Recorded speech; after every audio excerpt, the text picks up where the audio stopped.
வணக்கம் ஃப்ரெண்ட்ஸ். இன்றைக்கி நம்ம ஹிஸ்ட்ரி வரலாறுல மிக முக்கியமான ஒரு தலைப்பான சிந்துவெளி நாகரிகம், சிந்து சமவெளி நாகரிகம்னு சொல்லுவாங்க. இதை தான் இன்றைக்கி பார்க்க போகிறோம். நிறைய பேர் இதுக்கு வீடியோ போட சொல்லி கேட்டுட்டு இருந்தீங்க. இன்றைக்கி அதுக்கான வீடியோவை பார்ப்போம். ஓகேங்களா? நம்ம இன்றைக்கி பார்க்க போகிறது ஆறாம் வகுப்பு புத்தகத்தில் இருக்கிற சிந்துவெளி நாகரிகத்தை பற்றி பார்க்க போகிறோம். இது மட்டும் இல்லாமல் 9th புக் 11th புக் ரெண்டுத்துலேயும் இதுக்கான சோர்சஸ் இருக்குது. ஓகேங்களா? ஆனால் நம்ம இன்றைக்கி 6th புக்கை மட்டும் பார்க்க போகிறதில்ல. ஒரு சில டாபிக்ஸ்க்கு 9th புக்கையும் 11th புக்கையும் ரெஃபர் பண்ணி தான் ஆகணும். எக்ஸாம்பிளுக்கு சொல்லணும்னா இந்த ஹரப்பா நாகரிகம், அதாவது சிந்துவெளி நாகரிகத்தை ஆராய்ச்சி பண்ண நிறைய பேர் வந்திருப்பாங்க. அவங்கள பற்றின டீட்டெயில்ஸ்லாம் 6ஆம் வகுப்பு புத்தகத்தில் கொடுத்துருப்பாங்க. பட் அது போதுமானதாக இருக்காது. ஓகேங்களா? அது உங்களுக்கு புரியவும் புரியாது. இங்கே ஒன்று அங்கே ஒன்றுமா கொடுத்துருப்பாங்க. அதனால் நான் 9th புக் 11th புக் ரெண்டுத்தையும் கம்பேர் பண்ணி நோட்ஸ் ரெடி பண்ணி வச்சுருக்கேன். இப்படி பார்த்தோன்னா நமக்கு சீக்வன்ஸாக புரியும். ஓகேங்களா? யார் அடுத்தடுத்து யார் வந்தாங்க, அவங்கவுங்க என்ன பண்ணாங்கன்ற ஒரு சீக்வன்ஸ் கரெக்டாக இருக்கும். ஓகேங்களா? அதை பார்த்துட்டு நம்ம அப்படியே 6ஆம் வகுப்பு புத்தகத்தில் கண்டினியூ பண்ணிக்கலாம். ஓகேங்களா? ஃபஸ்ட்டு நாகரீகம் பார்க்க போகிறது உலகின் தொன்மையான நாகரீகங்கள். ஃபஸ்ட்டு நாகரீகம்னா என்ன? ஓகேங்களா? ஃபஸ்ட்டு நாகரீகம்னா என்ன? இது ஒரு லத்தீன் மொழி சொல். ஓகேங்களா? இது எக்ஸாம்ஸ்லையும் கேள்வியாக கேட்டிருக்காங்க. நாகரிகம் என்பது ஒரு லத்தீன் மொழி சொல். அது ஆங்கிலத்தில் என்னன்னு சொல்கிறாங்கன்னா சிவிஸ். ஓகேங்களா? CIVIS, தமிழில் சிவிஸ். ஓகேங்களா? இதுக்கான பொருள் என்ன அப்படின்னு பார்த்தோன்னா நகரம். ஓகேங்களா? நாகரிகம் என்ற சொல் எதை குறிக்கிறதுனா நகரத்தை குறிக்கிறது. எந்த மொழி சொல்னா லத்தீன் மொழி சொல். ஓகேங்களா? ஆங்கிலத்தில் சிவிஸ் என்று பொருள்படும். ஓகேங்களா? இப்போ நம்ம டாபிக் வரும். உலகின் தொன்மையான நாகரிகங்கள் அப்படின்னா என்ன? உலகத்தோட தொன்மையான நகரங்கள். தொன்மைனா பழமைன்னு அர்த்தம். ஓகேங்களா? உலகத்திலே பழமையான நகரங்களாக எது விளங்குச்சு. ஓகேங்களா? அதை தான் ஃபஸ்ட்டு டாப்பிக்காக பார்க்க போகிறோம். ஃபஸ்ட்டு நம்ம இந்த சிந்து சமவெளி நாகரிகத்தில் என்ன பார்க்க போகிறோம்னா சிந்துவெளி மக்கள். ஓகேங்களா? சிந்து சமவெளியில் மக்கள் வாழ்ந்தாங்க. அவங்க எப்படி வாழ்ந்தாங்க, அவங்களோட வாழ்க்கை முறை எப்படி இருந்துச்சு, அவங்க என்னென்ன தொழில்களை செஞ்சாங்க, எந்தெந்த பொருட்களை பயன்படுத்தினாங்க, அவங்க எந்த கடவுளை வணங்கினாங்க அப்படின்ற ஃபுல் டீட்டெயில்ஸை பார்க்க போகிறோம்.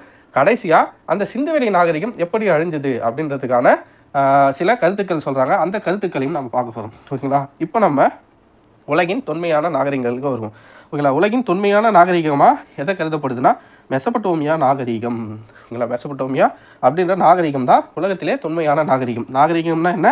நகரம். அப்போ மெசபடோமியா நகரம் எவ்வளோ வருஷத்துக்கு முன்னாடினா 3500 2000 கிமு. நிறைய பேருக்கு இந்த கிமு போகாமுன்னு போட்டிருக்கே அப்படின்னா என்னென்னு நிறைய பேருக்கு கன்ஃபியூஷன் இருக்கும். அதை நம்ம ஃபஸ்ட்டு டீட்டெயிலாக கிளாரிஃபை பண்ணிக்கலாம். கிளாரிஃபை பண்ணிவிட்டு அடுத்து நமக்கு போகலாம். ஓகேங்களா? சிம்பிளாக உங்களுக்கு எக்ஸ்பிளைன் பண்ணுறேன் பாருங்கள். இடையில் 0. ஓகேங்களா? இங்கே ஒரு 100 வருஷம் இல்லை 1000 வருஷம் போட்டுக்கலாம். 1000, 2000, 3000 இப்படி போயிட்டே இருக்கும். அதே மாதிரி இந்த பக்கம் ஒரு 1000, 2000, 3000. ஓகேங்களா? இப்படி ஒரு டைம் லைன் போட்டுக்கோங்க. இந்த 0க்கு இந்த பக்கம் இருக்கிறது. ஓகேங்களா? இந்த பக்கம் இருக்கிறது கிமு. ஓகேங்களா? இந்த பக்கம் இருக்கிறது கிபி. ஓகேங்களா? கிபி இடையில் ஒரு 0 இருக்குது. கிமுனா என்ன? கிறிஸ்து பிறப்பதற்கு முன். ஓகேங்களா? இங்கிலீஷில் பிசின்னு சொல்லுவாங்க, பிஃபோர் கிறிஸ்ட். இங்கிலீஷில் AD, அன்னோ டொமினி அப்படின்னு சொல்லுவாங்க. கிமுனா என்னன்னா கிறிஸ்து பிறப்பதற்கு முன். கிபினா கிறிஸ்து பிறப்பதற்கு முன். நான் சிம்பிளான ஒரு எக்ஸாம்பிள் சொல்கிறேன். நம்ம எல்லாரும் திருவள்ளுவர் ஆண்டு கிமு 31 அப்படின்னு படிச்சிருப்போம். ஓகேங்களா? கிமு 31 எல்லாரும் படிச்சிருப்போம். கிமு 31னா என்ன? ஒன்றும் இல்லை, இந்த 0க்கு இந்த பக்கம் இருக்கிறது எல்லாம் கிமு. அப்போது 0க்கு இந்த பக்கம் ஒரு 31 ஆண்டுகள். ஓகேங்களா? மொத்தமாக 31 ஆண்டுகள் 0க்கு அந்த பக்கம். நம்ம இப்போ வாழ்ந்துட்டு இருக்கிறது என்னென்னா கிபி. நம்ம எந்த வருஷத்தில் இருக்கோம்? கிபி 2024. 2025 வந்துச்சு. 2025 நம்ம இருக்கிற வருஷம் கிபி 2025. கிமு 31னா இந்த 2025 இது இந்த பக்கம் வந்துகிட்டே இருக்குது. நம்ம இங்கே 2025 இருக்கோம்னு வச்சுக்கோங்க. அப்போ இங்கே ஒரு 2025 வருஷம் இருக்குது. அதுக்கு முன்னாடி ஒரு 31 வருடம். அப்போ ரெண்டுத்தையும் கூட்டினோன்னா எவ்வளோ வரும்? 6, 5, 2056 வருஷத்துக்கு முற்பட்டவர் திருவள்ளுவர். உங்களுக்கு எக்ஸாம்பிளுக்கு புரியுதுங்களா? கிமு 31 சொல்கிறேன்னா இப்போ இருக்கிற வருஷத்துக்கு கூட அந்த வருடத்தை கூட்டிக்கணும். ஓகேங்களா? இப்போது நம்ம பார்க்க போகிறது எல்லாம் எப்படி இருக்குன்னா கிமு 3500, கிமு 2000 அப்படின்னு இருக்குன்னா அப்போ அந்த வருஷத்துக்கு கூட நம்ம இருக்கிற இப்போ கரண்ட் வருஷத்தை கூட்டிக்கணும். அப்போ 3500 வருடங்கள் ப்ளஸ் இப்போ ஒரு 2025. அப்போ மெசபடோமியா நாகரிகம் எவ்வளோ பழமையானதுன்னு பார்த்தோன்னா 5525 ஆண்டுகள் பழமையானது. அப்போ யோசிச்சு பாருங்கள், அவ்வளோ வருஷத்துக்கு முன்னாடி ஒரு நாகரிகம், ஒரு நகரம் இருந்திருக்கு. புரியுதுங்களா? கான்செப்ட் புரியுதுங்களா? இதுதான் கிமு கான்செப்ட். ஓகேங்களா? இப்போ 2000 வருஷம் வந்துச்சுன்னா நம்ம இருக்கிறது ஒரு 2025. இதுக்கு முன்னாடி ஒரு 2000 வருஷம். மொத்தமாக சேர்த்தா 4025 ஆண்டுகளுக்கு முற்பட்டது.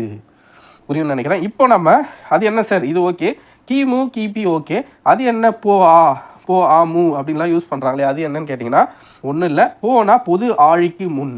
உங்களை என்ன ஆச்சுன்னா நம்ம கிறிஸ்து பிறப்பதற்கு முன், கிறிஸ்து பிறப்பதற்கு பின்னு இருக்குங்களா? இது ஒரு கட்டத்தில் என்ன ஆச்சுன்னா கிறிஸ்டியானிட்டியை பேஸ் பண்ணி இருக்கிற மாதிரி இருக்குது. நம்ம ஜீசஸை பேஸ் பண்ண மாதிரி இருக்குன்னு சொல்லிட்டு என்ன பண்ணிட்டாங்கன்னா சிம்பிளாக இதை எடுத்துகிட்டு வரணும். காமனான ஒரு வேர்டால் எல்லாத்தையும் மென்ஷன் பண்ணணும்னு சொல்லிட்டு என்ன பண்ணிட்டாங்க, இந்த சிஇனா காமன் எரா. ஓகேங்களா. சிஇனா இங்கே வரும், சிஇ காமன் எரா. ஓகேங்களா. கிபிக்கு பதிலாக சிஇயும் கிமுக்கு பதிலாக பிசிஇ, பிஃபோர் த காமன் எரா அப்படின்னு கொண்டு வந்துட்டாங்க.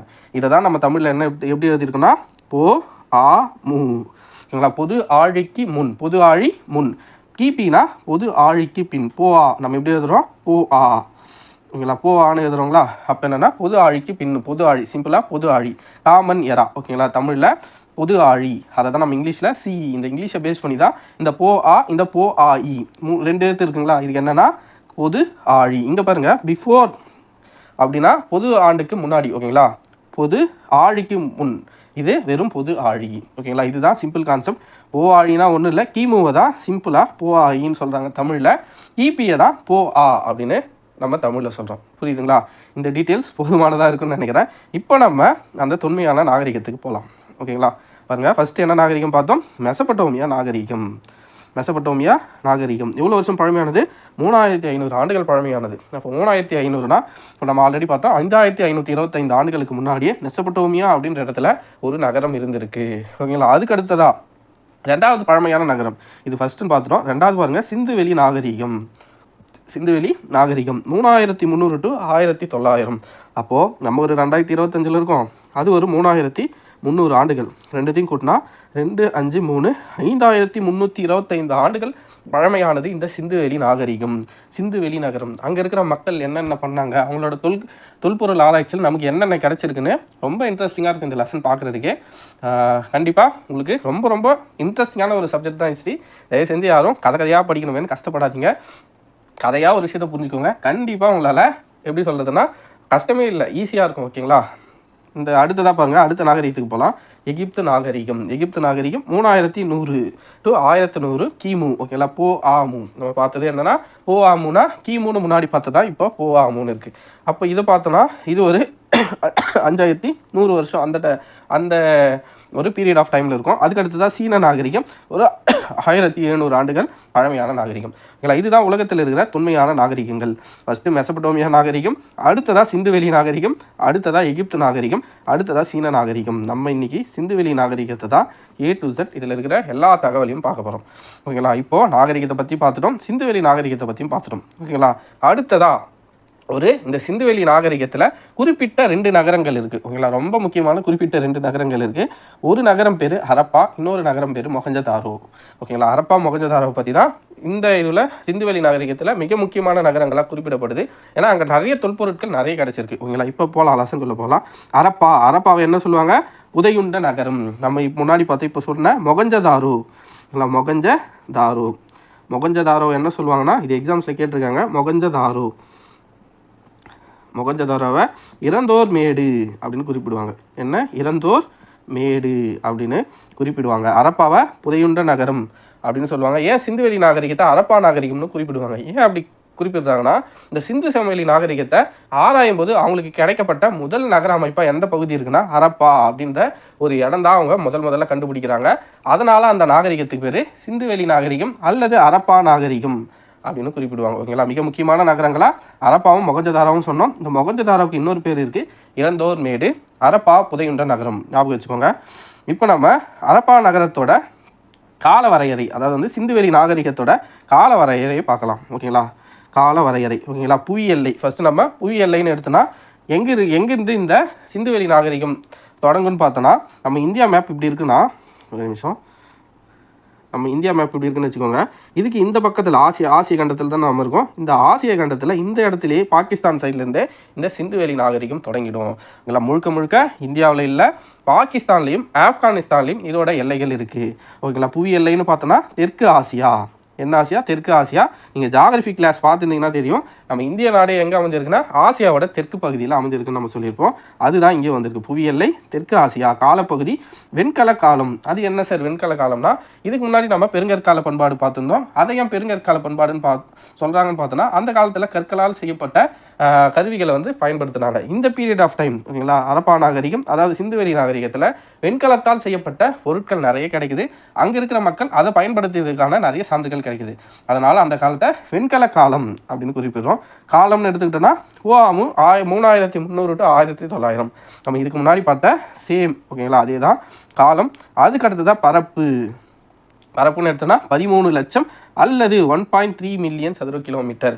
ஒரு சில புத்தகத்தில் 1.5 மில்லியனும் கொடுத்துருக்காங்க. இல்லை, அதனால் 1.3 அல்லது 1.5 எது கரெக்டான டேட்டான்னு இன்ன வரைக்கும் தெரியல. இன்டர்நெட்டில் போட்டு பார்த்தா 1.3 to 1.5ன்னு வருது. நம்ம எதை எடுத்துக்கிறதுனோ தெரியல. அடுத்ததாக நகரங்கள்னு எடுத்துக்கிட்டோன்னா இந்த சிந்துவெளி நாகரிகத்தில் மொத்தமாக ஒரு 6 பெரிய நகரங்கள் இருந்திருக்கு. ஓகேங்களா, நாகரிகம்னா என்ன பார்த்தோம், நகரம்னு பார்த்தோம். இதில் பெரிய டவுனாக ஒரு 6 டவுன் இருந்திருக்கு. கிராமங்களாக 200க்கு மேற்பட்ட நகரங்கள் இருந்திருக்கு. நாகரிகத்தோட பரப்பளவை பார்த்தோம்னா பாருங்கள், இதுதான் சிந்துவெளி நாகரிகம்னா இதுக்கு வடக்கில் ஆப்கானிஸ்தான் அமைஞ்சிருக்கு. ஓகேங்களா, எல்லையில் ஆப்கானிஸ்தானும் மேற்கில் பலூசிஸ்தானோட மக்ரான் கடற்கரை, பலூசிஸ்தானில் இருக்கிற மக்ரான் கடற்கரை. கிழக்கில் வந்தோன்னா காகர் ஆக்ரா நதி பள்ளத்தாக்கு. கிழக்கில் காகர் ஆக்ரா நதி பள்ளத்தாக்கு. தெற்கில் மகாராஷ்டிரா வரைக்கும் இதோட எல்லைகள் நீண்டு இருக்கு. இது மட்டும் இல்லாமல் இன்னும் 11th புக்கிலலாம் டேட்டாஸ் கொடுத்துருப்பாங்க. அதை நம்ம பின்னாடி பார்த்துக்கலாம். ஓகேங்களா, இப்போதைக்கு இந்த 6th புக்கில் இருக்கிறத மட்டும் பார்த்துக்கோங்க. வடக்கில் ஆப்கானிஸ்தான், கிழக்கில் காகர் ஆக்ரா நதி பள்ளத்தாக்கு, அடுத்ததாக மேற்கில் பலூசிஸ்தான், தெற்கில் மகாராஷ்டிரா. இப்போ இந்த 6th புக்கை நம்ம A to Z இருக்கிற எல்லா டீட்டெயில்ஸும் பார்த்துட்டோம்னா அடுத்ததான் நம்ம பார்க்க போகிறோம் 9th 11thலாம் ஜஸ்ட் கொஞ்சம் அப்டேட் தான் இருக்கும். ஓகேங்களா, இது பேஸு. இதை வச்சுன்னா ஒரு சில பாயிண்ட்ஸ் மட்டும்தான் எக்ஸ்ட்ரா ஆட் ஆகிற மாதிரி இருக்கும். அதனால் இதை நல்லா படிச்சுட்டோன்னா அது ரொம்ப எளிமையாக இருக்கும் படிக்கிறதுக்கு. ஓகேங்களா, எல்லைகள் பார்த்தாச்சு. ஆப்கானிஸ்தான், காகர் ஆக்ரா நதி பள்ளத்தாக்கு, பலூசிஸ்தான், தெற்கில் மகாராஷ்டிரா. ஓகேங்களா, அதுக்கு அடுத்ததா ஹரப்பாவை என்னன்னு சொன்னோம், புதையுண்ட நகரம். ஹரப்பாவை புதையுண்ட நகரம்னு சொல்கிறோம். இந்த ஹரப்பாவை முதல்ல யார் கண்டுபிடிக்கிறாங்கன்னா ஒருத்தர் கண்டுபிடிச்சாரு. அதனால் இந்த சிந்துவெளி நாகரிகத்துக்கு ஹரப்பா நாகரிகம் அப்படின்னு பேர் வந்ததாக சொன்னோம். அப்படி யார் ஃபஸ்ட்டு கண்டுபிடிக்கிறாருன்னா சார்லஸ் மேசன். 1826 இந்த சார்லஸ் மேசன் என்றவர் இந்த ஹரப்பா என்ற புதையுண்ட நகரத்தை கண்டுபிடிக்கிறாரு. ஒரு இடிபாடுகளாக இருக்குது. ஓகேங்களா, ஒரு சின்ன இடம் இடிஞ்சு போய் அதுக்கு மேலே ஏதோ புல்லுலாம் முளைச்சா மாதிரி இடிஞ்சு போயிருக்கு. அதுக்கு அடுத்ததான் இவர் தான் என்ன பண்ணுறாருன்னா அதை போயிட்டு பார்த்து அதை ஆராய்ச்சி பண்ணுறாரு. அதுக்கப்புறம் தான் இது சுட்ட செங்கற்களால் செய்யப்பட்டிருக்கு, இது நம்ம நினைக்கிற மாதிரி சாதாரணமான ஒரு விஷயம் இல்லைன்னு அவரோட ஆய்வை தொடங்குறாரு. ஓகேங்களா, இந்த சார்லஸ் மேசன் இவர் யார் அப்படின்னு நம்ம பார்த்தோன்னா, சார்லஸ் மேசன் என்பவர் ஆங்கிலேயர். ஓகேங்களா, ஈஸ்ட் இந்தியா கம்பெனி அப்போ ஆட்சி செஞ்சுட்டு இருந்துச்சுங்களா 1600. அதுக்கு அடுத்ததாக ஆங்கிலேயர்களோட அவங்களோட ஆட்சி தான் போயிட்டு இருந்துச்சு. அப்படிப்பட்ட ஒரு ஆங்கிலேயர். இவர் ஒரு இங்கிலாந்து நாட்டவர், இங்கிலாந்துலேருந்து வரப்பட்டவர். கிழக்கிந்திய கம்பெனியில், ஈஸ்ட் இந்தியா கம்பெனியில் பணிபுரிந்தவர், ஆராய்ச்சியாளர். இந்த சார்லஸ் மேசன் என்பவர் யார், ஆங்கிலேயர், இங்கிலாந்து நாட்டை சார்ந்தவர், கிழக்கிந்திய கம்பெனியில் பணிபுரிந்தவர், ஒரு ஆராய்ச்சியாளர். இவர் என்ன பண்ணுறாரு, இந்த மாதிரி இடிபாடுகளை ஃபஸ்ட்டு பார்க்குறாரு. முதல்ல அங்கே போகிறதும் இவர் தான். ஓகேங்களா, தமது நூல் அவரோட புக்கு எழுதுறாரு. அந்த புக்கில் இந்த இடத்த பற்றி, ஹரப்பா இப்படி ஒரு நகரம் இருக்குது, இப்படி ஒரு இடம் இருக்குது, இடிஞ்சு போய் சுட்ட செங்கற்களால் இப்படி ஒரு கோபுரம் மாதிரி, ஓகேங்களா, ஒரு கோபுரம் மாதிரி, கோட்டை மாதிரி ஏதோ ஒரு சுட்ட செங்கற்களால் அமைக்கப்பட்ட ஒரு அமைப்பு இருக்குது, ஒரு கோட்டை மாதிரி ஏதோ ஒரு அமைப்பு இருக்குன்னு அவரோட நூலில் விவரிக்கிறார். ஓகேங்களா, அதுக்கு அடுத்ததாக சார்லஸ் மேசன் அவரோட நூலில் ஒரு குறிப்பை எழுதுறாரு. என்னன்னா, ஹரப்பா முதல் வரலாற்று சான்று. ஹரப்பாவை அவர் கண்டுபிடிச்சது தான் முதல் வரலாற்றுக்கு கிடைச்ச ஒரு சான்று. அந்த பாழடைந்த செங்கற்கோட்டை உயரமான சுவர்களுடன் கோபுரங்களுடன் ஒரு மலை மீது கட்டப்பட்டுள்ளது. ஒரு மலை மேலே பாழடைந்த செங்கற்கோட்டை, ஓகேங்களா, சுட்ட செங்கற்களால் செய்யப்பட்ட செங்கற்கோட்டை ஒன்று உயரமான சுவர்களுடன் கோபுரங்களுடன் இடிபாடுகளோடு இருக்குது. ஓகேங்களா, பாழடைஞ்ச கோவில்லாம் இருக்குல்ல அந்த மாதிரி ஒரு மலை மீது கட்டப்பட்டுள்ளது அப்படின்னு யார், இந்த சார்லஸ் மேசன் அவரோட புத்தகத்தில் குறிப்பிடுறாரு. சார்லஸ் மேசன் ஒருத்தர் என்ன பண்ணுறாரு, 1826 வராரு. வரவர்கனில் இந்த மாதிரி பாழடைஞ்ச ஒரு கோட்டை ஒன்று, செங்கற்களால் செய்யப்பட்ட ஒரு இடிபாடுகளால் இருக்கிற ஒரு கோட்டை ஒன்று பார்க்குறாரு. பார்த்துட்டு அவரோட புத்தகத்தில் இதை விவரிக்கிறாரு. அங்கே ஆராய்ச்சியும் முதல்ல பண்ணது இவர் தான். இவர் யாருன்னு பார்த்தோன்னா ஒரு ஆங்கிலேயர், இங்கிலாந்து நாட்டவர், கிழக்கிந்திய கம்பெனியில் பணிபுரிந்தவர், ஒரு ஆராய்ச்சியாளரும் கூட. ஏன்னா நார்மலான ஒரு ஆளாண்டா அதை பார்த்துட்டு ஜஸ்ட் லைக் தட்னு கடந்து போயிட்டு இருப்பாங்க. இவர் ஒரு ஆராய்ச்சியாளராக இருந்ததால் அதை பார்த்து ஆராய்ச்சியை முன்னெடுக்கிறாரு. அது மட்டும் இல்லாமல் அவரோட புத்தகத்திலையும் அதை பற்றி குறிப்பிடுறாரு. ஓகேங்களா, 1831 அவர் வந்தது 26, ஒரு 5 வருடங்கள் கழித்து. ஓகேங்களா, அம்ரி என்னும் ஹரப்பா பண்பாடு, அம்ரின்னு ஒரு இடம் இருக்குது, ஹரப்பாவுக்கு பக்கத்தில் இருக்கிற ஒரு இடம் தான். ஓகேங்களா, அந்த இடத்துக்கு அலெக்சாண்டர் ஃபர்னஸ் அப்படின்றவர் அங்கே வருகை தராரு. ஓகேங்களா, 1831 அம்ரி என்னும் ஹரப்பா பண்பாடோடு தொடர்பில் இருக்கிற ஒரு இடத்துக்கு வருகை தந்தவர் யார் அப்படின்னு கேள்விகள் கேட்டிருக்காங்க. யாருன்னு பார்த்தோன்னா இந்த அலெக்சாண்டர் ஃபர்னஸ். ஓகேங்களா, இவர் என்ன பண்ணுவார்னு பார்த்தோன்னா ஜஸ்ட்டு பார்த்துட்டு போவார். ஓகேங்களா, அதுக்கு அடுத்து தான் 1856 இந்த பீரியட் ஆஃப் டைமில் தான் ரயில்வே ட்ராக் போடுறாங்க. ஓகேங்களா, அப்போது லாகூர்லேருந்து முல்தானுக்கு ரயில்வே ட்ராக் போடுறாங்க. அப்படி ரயில்வே ட்ராக் போடும்போது அந்த இடத்துல நிறைய செங்கற்கள் இருக்குது. ஓகேங்களா, ரோடு போடுறாங்க, ரயில்வே ட்ராக் போடுறாங்க, நிறைய செங்கற்கள் இருக்குது. அவங்களுக்கு அதோட அருமை தெரியாமல் வேலை செஞ்சவங்களாம் என்ன பண்ணுறாங்கன்னா, ரயில்வே ட்ராக் இடையில் கற்கள்லாம் போடுவாங்கள்ல, நம்ம இப்போ ஜல்லிக்கற்கள் மாதிரியான பெரிய பெரிய கற்கள் போடுவோம். அவங்க என்ன பண்ணுறாங்க, இந்த செங்கற்களை உடச்சி அந்த இடத்துக்கு பயன்படுத்துகிறாங்க. எந்தெந்த இடத்துக்கு ட்ரெயின் விடுறாங்க, லாகூர்லேருந்து முல்தான் கராச்சிக்கு ட்ரெயின் விடுறாங்க. அப்படி விடும்போது அங்கே இருக்கிற கற்களை எல்லாத்தையும் உடச்சி அந்த ரயில்வே ட்ராக்ல போடுறாங்க. நிறைய பகுதிகள் அழிக்கப்பட்டது, நிறைய சான்றுகள் அந்த இடத்துல அழிஞ்சு போகுது. ஓகேங்களா, அப்படி அந்த இடத்துல பார்த்தோன்னா அப்படியும் அந்த இடத்துல ஒரு முத்திரை கிடைக்குது.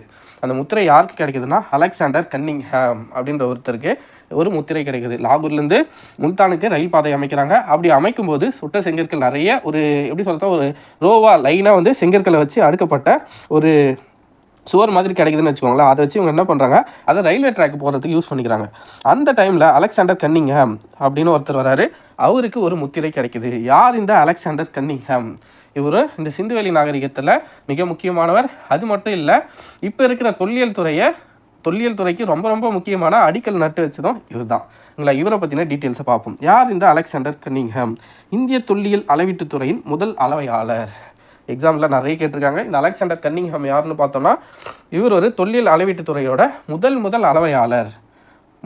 அளவையாளர். இவர் என்ன பண்ணுறாருன்னா, ஆர்கியாலஜிக்கல் சர்வீஸ் ஆஃப் இந்தியா, ஏஎஸ்ஐன்னு சொல்லப்படுற ஆர்கியாலஜிக்கல் சர்வே ஆஃப் இந்தியா, இந்திய தொல்லியல் துறையை ஆரம்பித்து வைக்கிறதே இவர் தான். 1861 இப்போவும் இருக்கிற ஏஎஸ்ஐ தொல்லியல் துறை, இந்திய தொல்லியல் துறையை ஆரம்பிக்க அடிக்கல் நட்டு வச்சு ஆரம்பித்து வச்சதே இந்த அலெக்சாண்டர் கன்னிங்ஹாம் தான்.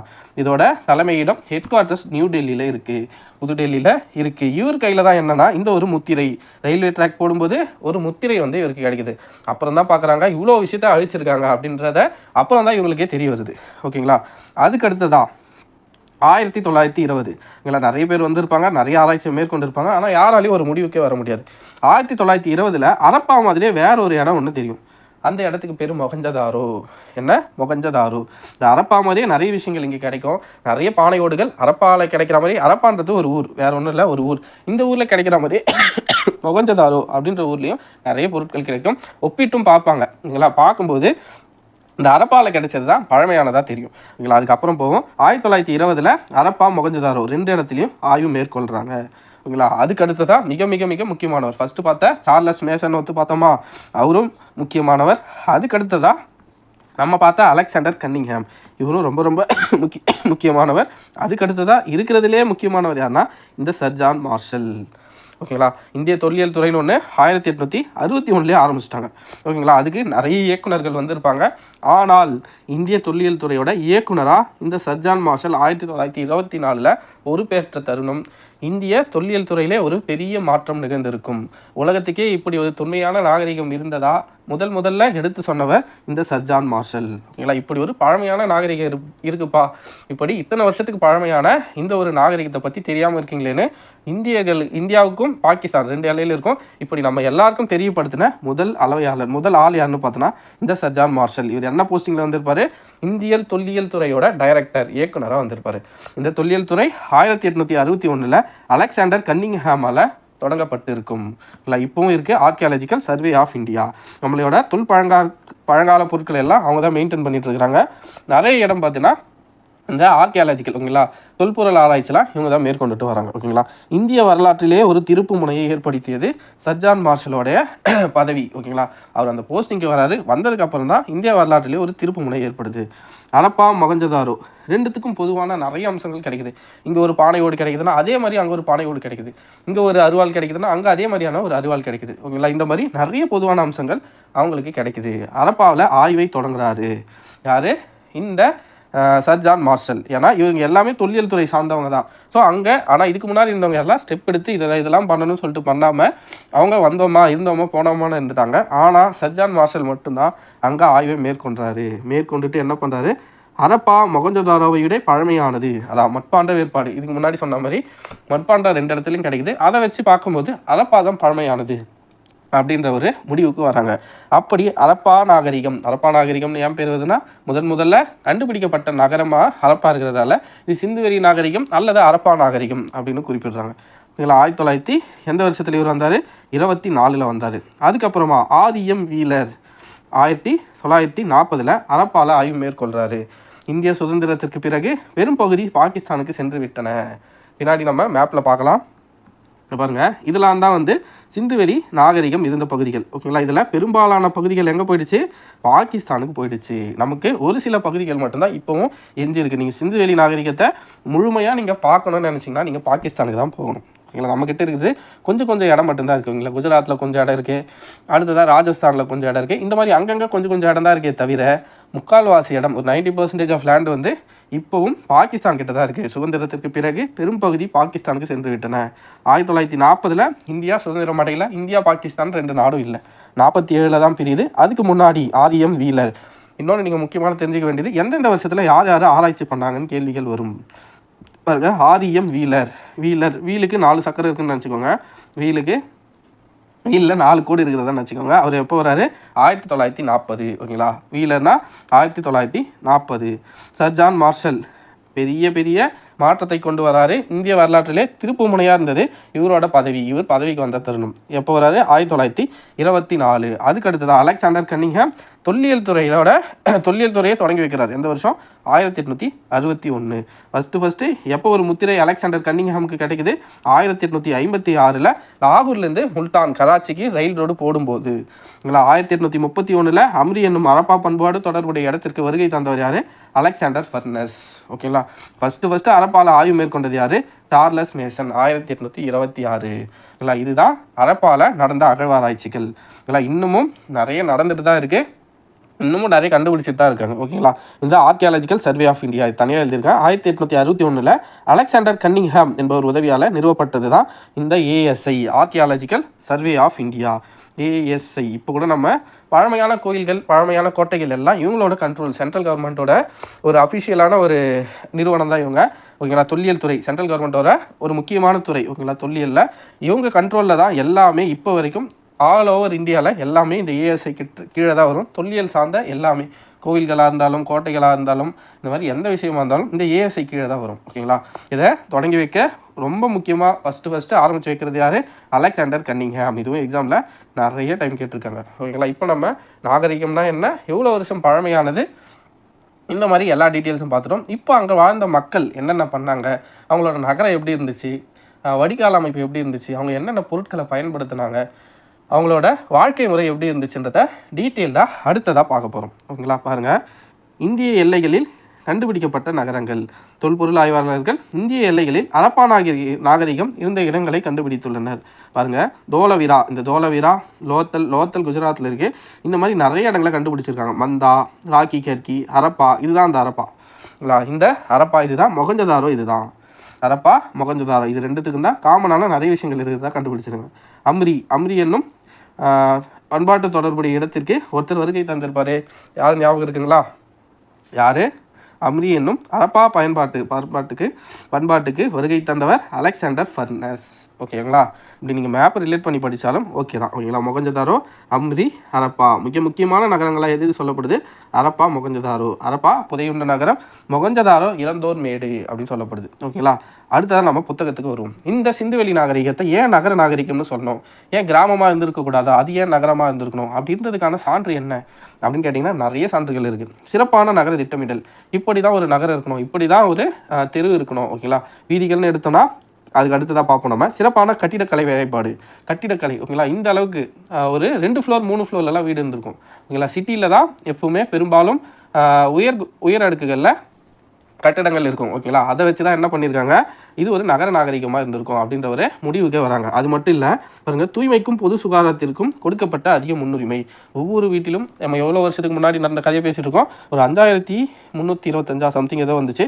அவ்வளோ வருஷத்துக்கு முன்னாடி கழிவறையெல்லாம் வச்சு பயன்படுத்தியிருக்காங்க. வடிகால் அமைப்பு, குளியல் அறைக்குன்னு தனி அறை வச்சு, தண்ணி போகிறதுக்கு ஸ்லோப்பாக இடம் வச்சு, அது போய் ஒரு இடத்துல சேர்ற மாதிரிலாம் வச்சு 5325 வருஷத்துக்கு முன்னாடி கட்டமைச்சிருக்காங்கன்னா அப்போது அந்த இடம் எந்த அளவுக்கு இருந்திருக்குன்னு கொஞ்சம் யோசிச்சு பாருங்கள். இதெல்லாம் வச்சு தான் இது ஒரு நகர நாகரிகமாக இருந்திருக்கும் அப்படின்ற முடிவுக்கே வராங்க.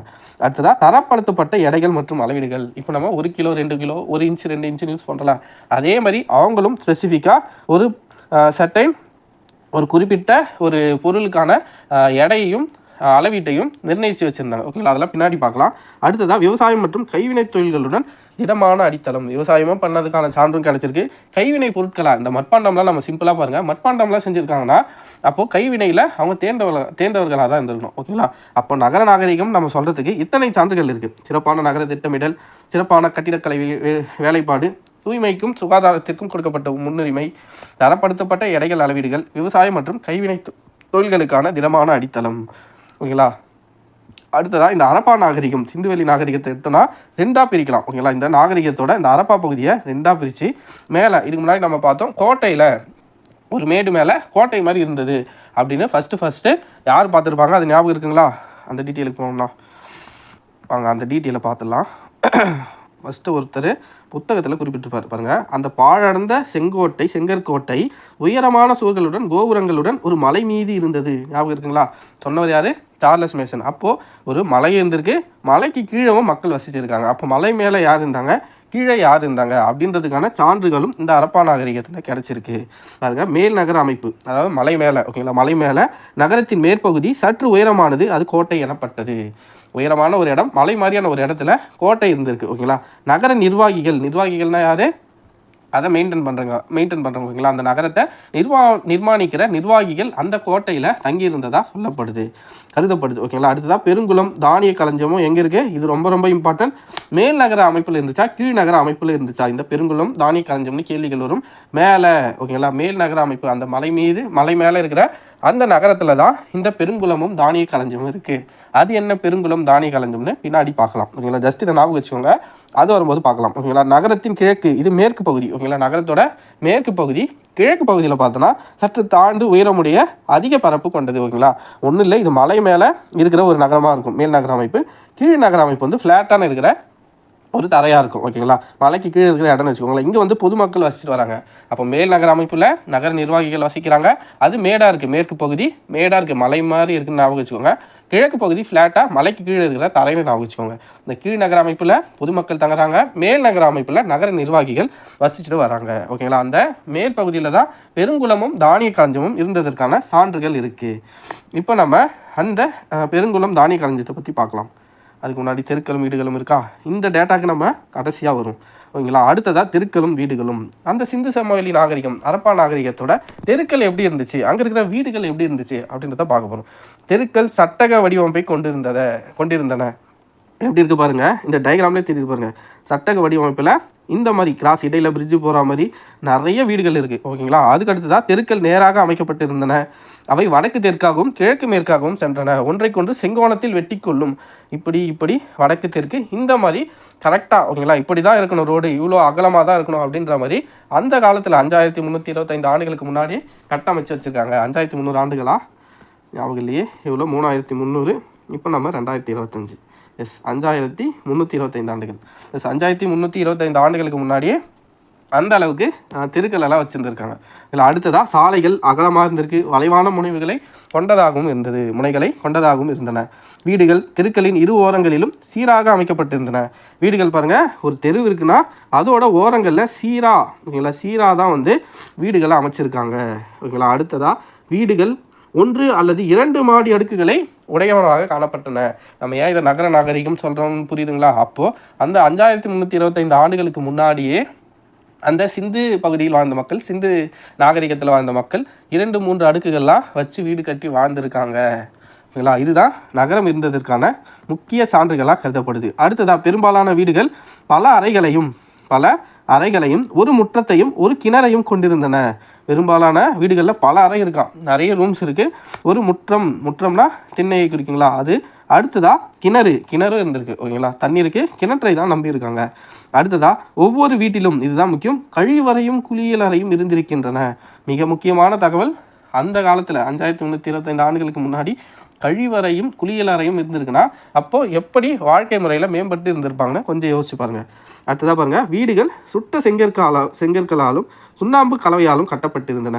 சூரிய வெப்பத்தில் உலர வைக்கப்பட்ட செங்கற்களும் பயன்படுத்தப்பட்டன.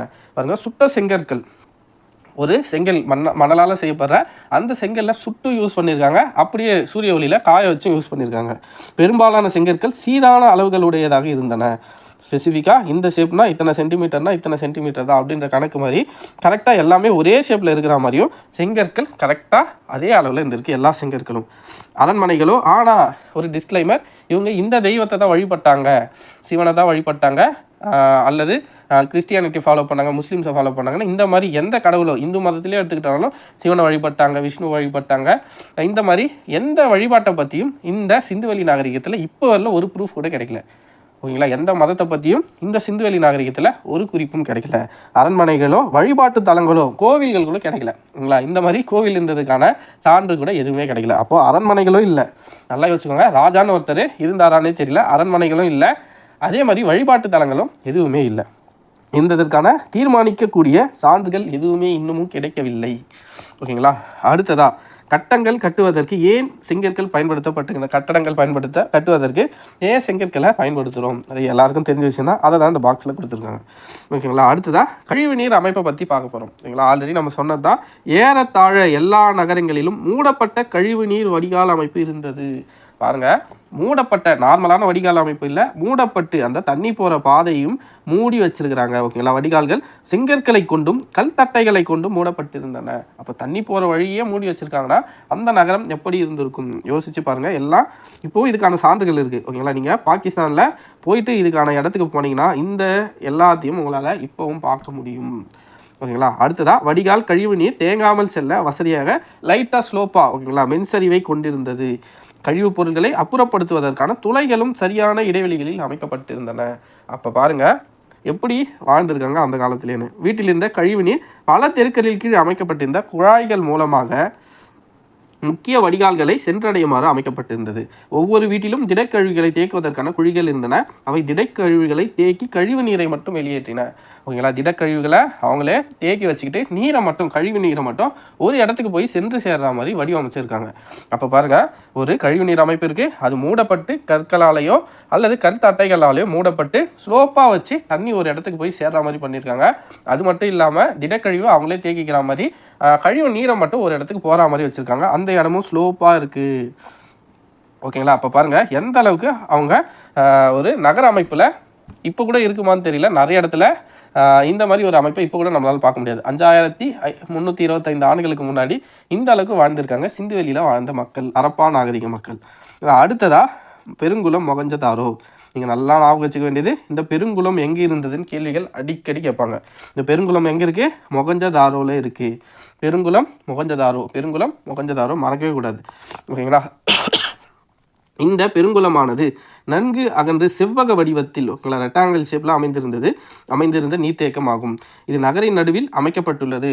இது என்னன்னா, நகர நடுவில் ஒரு செவ்வக வடிவத்தில் ஒரு பெரிய குளம் ஒன்று இருக்குது. ஓகேங்களா, அந்த குளத்தில் படிகளும் இருக்குது. அது மட்டும் இல்லாமல் தண்ணீர் கசியாமல் இருக்கிறதுக்காக இயற்கை தாரும் பூசப்பட்டிருக்கு. ஏன்னா நார்மலாக சிங்கிள் பக்கத்தில் தண்ணி ஊற்றினா என்ன ஆகும், ஊறி போகுங்களா, அப்படி ஊறாமல் இருக்கிறதுக்காக இயற்கை தாரை வச்சு பூசி வச்சுருக்கிறாங்க. ஓகேங்களா, நீர் கசியாத கட்டுமானத்துக்கான மிக பழமையான சான்று. ஏன்னா இயற்கை தாரை பயன்படுத்தி அந்த இடத்த மொத்தத்தையும் பூசி வச்சிருக்கிறாங்க, தண்ணி கசிவதற்கான வாய்ப்பே இல்லாமல் இருக்குது. ஓகேங்களா, இக்குளத்தின் சுவர்கள் சுட்ட செங்கற்களால் கட்டப்பட்டு நீர் கசியாமல் இருப்பதற்கு சுவரிலும் தளத்திலும் பல அடுக்குகள் இயற்கை தார் கொண்டு பூசப்பட்டிருந்தன. எதை வச்சு பூசியிருக்காங்க? இயற்கை தார். ஓகேங்களா, அது மட்டும் இல்லாமல் ட்ரெஸ் சேஞ்ச் பண்ணுறதுக்கெல்லாம் ரூம் வச்சுருக்கிறாங்க. நம்ம ஆச்சரியமாக இருக்கும் புதுசாக படிக்கிறவங்களுக்கு, பட் இதுதான் உண்மை. இதுக்கான சான்றுகள் இப்போவும் இருக்குது. நீங்கள் பாகிஸ்தான் போயிட்டு ஹரப்பா போனீங்கன்னா இந்த இடத்த, மொகஞ்சதாரோ போனீங்கன்னா இந்த இடத்த நீங்கள் இப்போவும் பார்க்கலாம். ஓகேங்களா, அடுத்ததாக வடபுறத்தில் இருந்தும் தென்புறத்தில் இருந்தும் குளத்திற்கு செல்ல படிக்கட்டுகள் அமைக்கப்பட்டுள்ளன. இதுதான் இந்த குளம். பாருங்கள், வடக்கு சைடு போகிறதுக்கும் தெற்கு சைடு இந்த பக்கம் போகிறதுக்கும் படிகள்லாம் இருக்குது. ஓகேங்களா, படிகள்லாம் வச்சு குளம் அமைச்சிருக்காங்க. குளத்தின் பக்கவாட்டில் 3 புறமும் அறைகள் உள்ளன. 3 புறம் அறைகள் இருக்குது, ரூம்ஸ் இருக்குது. ஓகேங்களா, அடுத்ததாக அருகில் இருந்த கிணற்றிலிருந்து நீர் இறைக்கப்பட்டு பெருங்குளத்தில் விடப்பட்டது. பக்கத்தில் ஒரு கிணறு இருக்குது, அந்த கிணத்துலேருந்து தண்ணியை பெருங்குளத்துக்கு விட்டுருக்காங்க.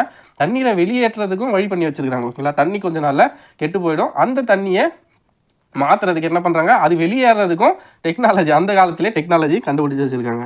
உபயோகப்படுத்தப்பட்ட நீர் வெளியேறவும் வகை செய்யப்பட்டிருந்தது. ஓகேங்களா, அதுக்கு அடுத்ததாக தானிய களஞ்சியம். தானிய களஞ்சியம். ஓகேங்களா, அந்த அப்போ இருக்கிற மக்கள் என்னென்ன பொருட்களை தானியங்களை விளைவிச்சாங்களோ அதெல்லாம் ஒரு இடத்துல சேர்த்து வச்சுருந்தாங்க. அதற்கான சான்று ஹரப்பால கிடச்சிருக்கு. பெருங்குளத்தை எங்கே பார்த்தோம்? மொகஞ்சதாரோ. ஓகேங்களா, அதே மாதிரி தானிய களஞ்சியம் ஹரப்பால கண்டுபிடிக்கப்பட்டிருக்கு. ஓகேங்களா, தானிய களஞ்சியம் செங்கற்களால் அடித்தளமிட்டு பெரிய உறுதியான கட்டமைப்பு. இதை பாருங்கள், இதுதான் அந்த தானிய களஞ்சியம். ஓகேங்களா, இவை தானியங்களை சேகரித்து வைப்பதற்காக பயன்படுத்தப்பட்டன. தல வெடிப்புகளில் கோதுமை, இப்போது அந்த ஆராய்ச்சி தொல்லியல் துறை ஆராய்ச்சி பண்ணும்போது இந்த பொருட்கள்லாம் கிடைக்குது. கோதுமை, பார்லி, திணை வகைகள், எள் மற்றும் பருப்பு வகைகளின் மிச்சங்கள் சிதறி காணப்பட்டன. அது ஆராய்ச்சி பண்ணும்போது கோதுமை கிடைக்குது, பார்லி கிடைக்குது, திணை வகைகள், எள், பருப்பு போன்ற நிறைய பொருட்களோட தானியங்களோட எச்சங்கள் வந்து அங்கே கிடைக்குது. மிச்சங்கள் அந்த இடத்துல சிதறி கிடக்குது. ஓகேங்களா, செங்கற்களால் சுட்ட சுவர்களை கொண்ட தானிய களஞ்சியம் ஒன்று. நம்ம என்ன பார்க்குறோம்? தானிய களஞ்சியம் ஹரப்பால மட்டும்தான் இருக்கிறதா நம்ம நினச்சிக்க கூடாது. இதே மாதிரியான ஒரு தானிய களஞ்சியமும் வேறொரு இடத்துலையும் கண்டுபிடிக்கப்பட்டுள்ளது. அது எங்கன்னா ஹரியானா மாநிலத்தில் உள்ள ராகி கர்கி. ஓகேங்களா, இதுக்கு முன்னாடி பெருங்குளம் மொகஞ்சதாரோவில் இருந்தால் பார்த்தோம். அதே மாதிரி தானிய களஞ்சியம் ஹரப்பாலையும் இருக்குது, ஹரியானா மாநிலத்தில் இருக்கிற ராகி கர்கரியிலும் கண்டுபிடிச்சிருக்காங்க. ஓகேங்களா, அப்போ தானிய களஞ்சியம் 2 இடத்துல இருக்குது. ஓகேங்களா, இது முதிர்ச்சி அடைந்த ஹரப்பா காலத்தை சார்ந்தது. இந்த ஹரப்பா காலத்தை மொத்தமாக 3 வகையாக பிரிக்கலாம். ஓகேங்களா, தொடக்க கால ஹரப்பா, முதிர்ச்சி அடைந்த ஹரப்பா, பிற்கால ஹரப்பா. இதை நம்ம 11th ஸ்டாண்டர்ட் படிக்கும்போது இதை பார்த்துக்கலாம். இந்த டேட்டாவை ஞாபகம் வச்சுக்கோங்க, நம்ம அங்கே பார்க்கும்போது இதை பார்த்துக்கலாம். ஓகேங்களா, இது முதிர்ச்சி அடைந்த ஹரப்பா காலத்தை சார்ந்தது. கேள்விகள் எப்படி வரலாம்னா, செங்கற்களால் சுட்ட தானிய களஞ்சியம் இருந்ததற்கான சான்று எந்த மாநிலத்தில் கண்டறியப்பட்டுள்ளது அப்படின்னு. சப்போஸ் இந்த ஹரப்பாவை கொடுக்கலன்னா, எந்த இடத்தில் உள்ளதுக்கு பதிலாக ஹரப்பா கொடுக்கலன்னா ஹரியானாவோ அல்லது ராகி கற்கரியோ கொடுக்கலாம். ஓகேங்களா, இது எந்த ஹரப்பா காலத்தை சார்ந்தது அப்படின்னு கேள்வி வரலாம். எந்த ஹரப்பா காலத்தை சார்ந்தது? முதிர்ச்சி அடைந்த ஹரப்பா காலத்தை சார்ந்தது. இது ஞாபகம் வச்சுக்கோங்க. நம்ம முதிர்ச்சி அடைந்த ஹரப்பானா என்ன, தொடக்க கால ஹரப்பானா என்னென்னு 11th ஸ்டாண்டர்ட் பார்க்கும்போது டீட்டெயிலாக பார்த்துக்கலாம். ஓகேங்களா, ரொம்ப பெருசு இல்லை, சின்ன கான்செப்டாக அப்போ பார்த்துக்கலாம். ஓகேங்களா, அடுத்ததாக மாபெரும் கட்டடங்கள். மொகஞ்சதாரோவில் இருந்த இன்னொரு மிகப்பெரிய பொது கட்டடம் கூட்ட அரங்கு ஆகும். ஓகேங்களா, மொகஞ்சதாரோவில் என்ன இருக்கிறதா பார்த்தோம்? பெரிய ஒரு குளம் இருந்ததா பார்த்தோங்களா மொகஞ்சதாரோவில். அதே மாதிரி இன்னொரு கூட்ட அரங்கு ஒன்று கண்டுபிடிச்சிருக்காங்க. மொகஞ்சதாரோவில் இருந்த இன்னொரு மிகப்பெரிய பொதுக்கூட்டம் கூட்ட அரங்கு ஆகும். ஓகேங்களா, ஒரு காமனாக எல்லாரும் கூடுற ஒரு இடம் ஞாபகம் வச்சுக்கோங்க. 20 தூண்கள் இருக்குது. அந்த 20 தூண்களும் 4 வரிசைகளை கொண்டு பறந்து விரிந்த கூடம். ஓகேங்களா, 20 தூண் மொத்தமாக 4 வரிசையில் இருக்குது. அப்போ ஒரு வரிசையில் 5 தூண்கள் வச்சு பெரிய ஒரு கூடமாக ஒன்று அமைச்சிருக்காங்க. இது எங்கே இருக்குது? மொகஞ்சதாரோ. அப்போ மொகஞ்சதாரோவில் 2, ஒன்று குளம், பெருங்குளம் ஒன்று, அடுத்ததாக கூட்டரங்கு ஒன்று. ஓகேங்களா, ஹரப்பான இது எடுத்துக்கிட்டோம்னா தானிய களஞ்சியம்னு எடுத்தோன்னா ஹரப்பால ஒன்று, அடுத்ததாக ஹரியானா மாநிலம் ராகி கற்கரியில் ஒன்று. 2 இருக்குது. ஓகேங்களா, ஞாபகம் வச்சுக்கோங்க, மறக்கவே கூடாது.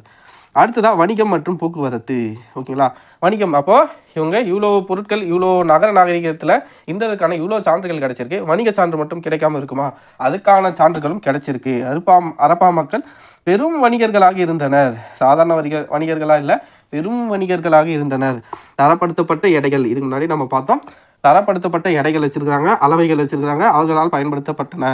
பொருட்களின் நீளத்தை அளவிட அளவுகோல்கள் குறிப்பிட்ட குச்சிகளை பயன்படுத்தினர். நம்ம இப்போது 1 அடிக்கு ஒரு ஸ்கேல் இருக்குன்னா அதே மாதிரி அவங்க ஒரு ஸ்பெசிஃபிக்கான ஒரு குச்சி ஒன்று வச்சுட்டு அதை வச்சு அளந்து எல்லாத்தையும் விற்கிறதோ வாங்குறதோ அதன் மூலயமா அதை யூஸ் பண்ணிட்டு வந்தாங்க. ஓகேங்களா, அடுத்ததாக அவர்கள் சக்கர வண்டிகளை பயன்படுத்தினர். ஆரக்கால் இல்லாத சக்கரத்தை, திடமான சக்கரங்களை பயன்படுத்தினர். பாருங்கள், இதிலே தெரியும். சக்கரம் நம்ம நார்மலாக எப்படி இருக்கும், மாட்டு வண்டியோ ஏதோ ஒரு வண்டியோட சக்கரம் எப்படி இருக்குன்னா இந்த மாதிரி இடையில கோடாக போட்டு இடையில எதுவும் இருக்காது. ஓகேங்களா, காலியாக இருக்கும். ஆனால் ஹரப்பா மக்கள் என்ன பண்ணியிருக்காங்க, அப்படிலாம் எதுவுமே இல்லை. ஒரு கல்லுன்னு எடுத்தோன்னா அந்த கல் ஃபுல்லாக, ஓகேங்களா, இடையில எந்த ஒரு கேப்பும் இல்லாமல் திடமான ஒரு சக்கரம் ஃபுல்லாகவே கல்லாக இருக்கும். ஓகேங்களா, இடையில கேப்லாம் இருக்காது. வெறும் திடமான சக்கரங்களை பயன்படுத்தியிருக்காங்க. ஓகேங்களா, அடுத்ததாக மெசபடோமியாவின் விரிவான கடல் வணிகம் நடைபெற்றிருக்கிறது. சிந்து வெளி முத்திரைகள் தற்கால ஈராக், குவைத் மற்றும் சிரியா. இல்லை, சிந்து வெளியில் இருக்கிற அதே முத்திரை ஈராக்கில் கிடச்சிருக்கு, குவைத்தில் கிடச்சிருக்கு, சிரியாவில் கிடச்சிருக்கு. அப்படின்னா நம்ம என்ன புரிஞ்சுக்கணும்னா இங்கே இருக்கிற முத்திரை அங்கே கிடைக்குதுன்னா அப்போ இவங்களுக்குள்ள வணிகம் நடந்திருக்கு அப்படின்றத தான் நம்ம ஏற்றுக்கணும். ஓகேங்களா, சில பகுதிகளை குறிக்கும் பண்டைய மெசபடோமியாவில் உள்ள சுமேர் பகுதிகளில் கிடைத்துள்ளமை இதை உறுதிப்படுத்துகிறது. ஓகேங்களா, மெசபடோமியாவில் உள்ள சுமேர் அப்படின்ற பகுதியிலும் இந்த முத்திரைகள் கிடைச்சிருக்கு. அப்போ பாருங்கள், ஈராக், குவைத், சிரியா, பண்டைய மெசபடோமியா, நம்ம பழமையான நாகரிகம்னு மெசபடோமியா நாகரிகத்தை பார்த்தோம். அங்கேயே சுமேர் பகுதியில் சிந்து வெளியில் இருக்கிற அதே முத்திரை சுமேர் பகுதியிலும் கிடைச்சிருக்கு. அப்போது இங்கேக்கும் அங்கேக்கும் வணிகம் நடந்திருக்கு, வணிக தொடர்பு இருந்திருக்கு. அடுத்ததாக சுமேரியாவின் அக்காடிய பேரரசுக்கு உட்பட்ட அரசன் நாரம்சின் என்பவர் சிந்துவெளி பகுதியில் உள்ள மெலுக்கா என்னும் இடத்திலிருந்து அணிகலன் வாங்கியதாக நாரன்சின் குறித்த காவியத்தில் கூறப்பட்டுள்ளது. அப்போ சுமேரியாவில் இருக்கிற அக்காடிய பேரரசரோட அரசர் ஒருத்தர் நாரம்சின் அவர் என்ன பண்ணியிருக்காரு, சிந்து பகுதியில் இருக்கிற மெலுக்கா அப்படின்ற ஒரு பகுதியிலிருந்து அணிகலனை வாங்கிட்டு போயிருக்காரு அவர் நாட்டுக்கு. இல்லை, அதுக்கான சான்று வந்து ஒரு காவியத்தில் குறிப்பிட்டிருக்காங்களா, நாரன்சின் குறித்த காவியத்தில் கூறப்பட்டுள்ளது. அப்போ இங்கேக்கும் அங்கேக்கும் வணிக தொடர்பு இருந்திருக்கு. போக்குவரத்திற்கு காளைகளை பயன்படுத்தினர். என்ன பயன்படுத்தியிருக்காங்க, காளைகளை பயன்படுத்தினர். இன்னொன்று நீங்கள் நல்லா ஞாபகம் வச்சுக்கணும், நிறைய எக்ஸாம்ஸில் கேட்டு சலிச்சு போன ஒரு கேள்வி என்னென்னா, அரப்பா மக்கள் அறியாதது என்ன அப்படின்னு கேட்பாங்க. அரப்பா மக்களுக்கு இரும்பை பற்றி தெரியாது. சரிங்களா, இவங்க இப்போ இருக்கிறது வெண்கல காலங்களா, வெண்கலம் சார்ந்த பொருட்களை தான் உபயோகித்து வராங்க. ஆனால் அவங்களுக்கு இரும்போட பயன்பாடு தெரியாது. இரும்பை பற்றின எந்த தகவல்களும் அவங்களுக்கு தெரியாது. அதே மாதிரி விலங்குகளாக காளைகளெல்லாம் வந்து அவங்களோட போக்குவரத்துக்கு பயன்படுத்துகிறாங்க. ஆனால் குதிரையோட பயன்பாடு அவங்களுக்கு தெரியாது. குதிரைன்னு ஒரு விலங்கு இருந்ததுக்கான எந்த குறிப்பும் அரப்பா பகுதியிலிருந்து இன்னமும் கண்டுபிடிக்கவில்லை. அப்போது அரப்பா மக்கள் அறியாதது எது, குதிரை மற்றும் இரும்பு. இது நிறைய கொஸ்டின் பேப்பரில் ரிப்பீட் ஆன ஒரு கொஸ்டின், ஆனால் இன்னமும் கேட்டுட்டு தான் இருக்காங்க. ஓகேங்களா, அதனால தெரிஞ்சு வச்சுக்கோங்க, அரப்பா மக்கள் அறியாதது எது, குதிரை மற்றும் இரும்பு. ஓகேங்களா. அடுத்ததா, பாரசீக வளைகுடா மற்றும் மெசபடோமியாவில் கண்டுபிடிக்கப்பட்டதை போன்று உருளை வடிவ முத்திரைகள் பாருங்க. பாரசீக நாடான வளைகுடா மெசபடோமியாவில் கண்டுபிடிக்கப்பட்டதை போன்ற உருளை வடிவ முத்திரைகள் சிந்து பகுதியிலும் கிடைக்குது. அப்போ 2 பேருக்கும் வணிக தொடர்பு இருந்தது உறுதியாகிறது. இந்த இரு பகுதிகளுக்கும் இடையில் வணிகம் நடைபெற்றதை காட்டுகிறது. ஓகேங்களா. அடுத்ததா, கப்பல் கட்டும் தளம். இந்த கப்பல் கட்டும் தளம் எங்கே இருக்குன்னா குஜராத்தில் இருக்குது, இப்போவும் இருக்குது. இது இந்தியாவில் தான் இருக்குது, நீங்கள் போனீங்கன்னா பார்க்கலாம். ஓகேங்களா. தற்கால குஜராத்தில் உள்ள லோத்தலில் பாருங்க. ஆனால் நீங்கள் போனீங்கன்னா என்னடா இதுக்காக வந்தன்ற மாதிரி இருக்கும், பட் இதுதான் அந்த பிளேஸ். ஓகேங்களா. குஜராத்தில் லோத்தலில் கப்பல் கட்டும் மற்றும் செப்பனிடும் தளம் ஒன்று கண்டுபிடிக்கப்பட்டுள்ளது. இது அவர்கள் மேற்கொண்ட கடல் வணிகத்தை உறுதிப்படுத்துகிறது. ஏன்னா அவங்க கடலுக்கு எங்கே வரணும், குஜராத் சைடு தான் வரணும். ஓகேங்களா. இப்போது அந்த மேப்பை பாருங்கள். அரப்பாலாம் இருக்குன்னா அவங்க கடல் வழியாக வரணும்னா எங்கே வரணும், இங்கே ஆறு போகுதுங்களா, இந்த குஜராத்தில் இருக்கிற ஒரே நிமிஷம் எங்கே வரணும், அரப்பாவில் இருக்கிறவங்களோ மொகஞ்சதாரோவில் இருக்கிறவங்களோ இந்த வழியாக வந்தோன்னா இங்கே வரலாம்.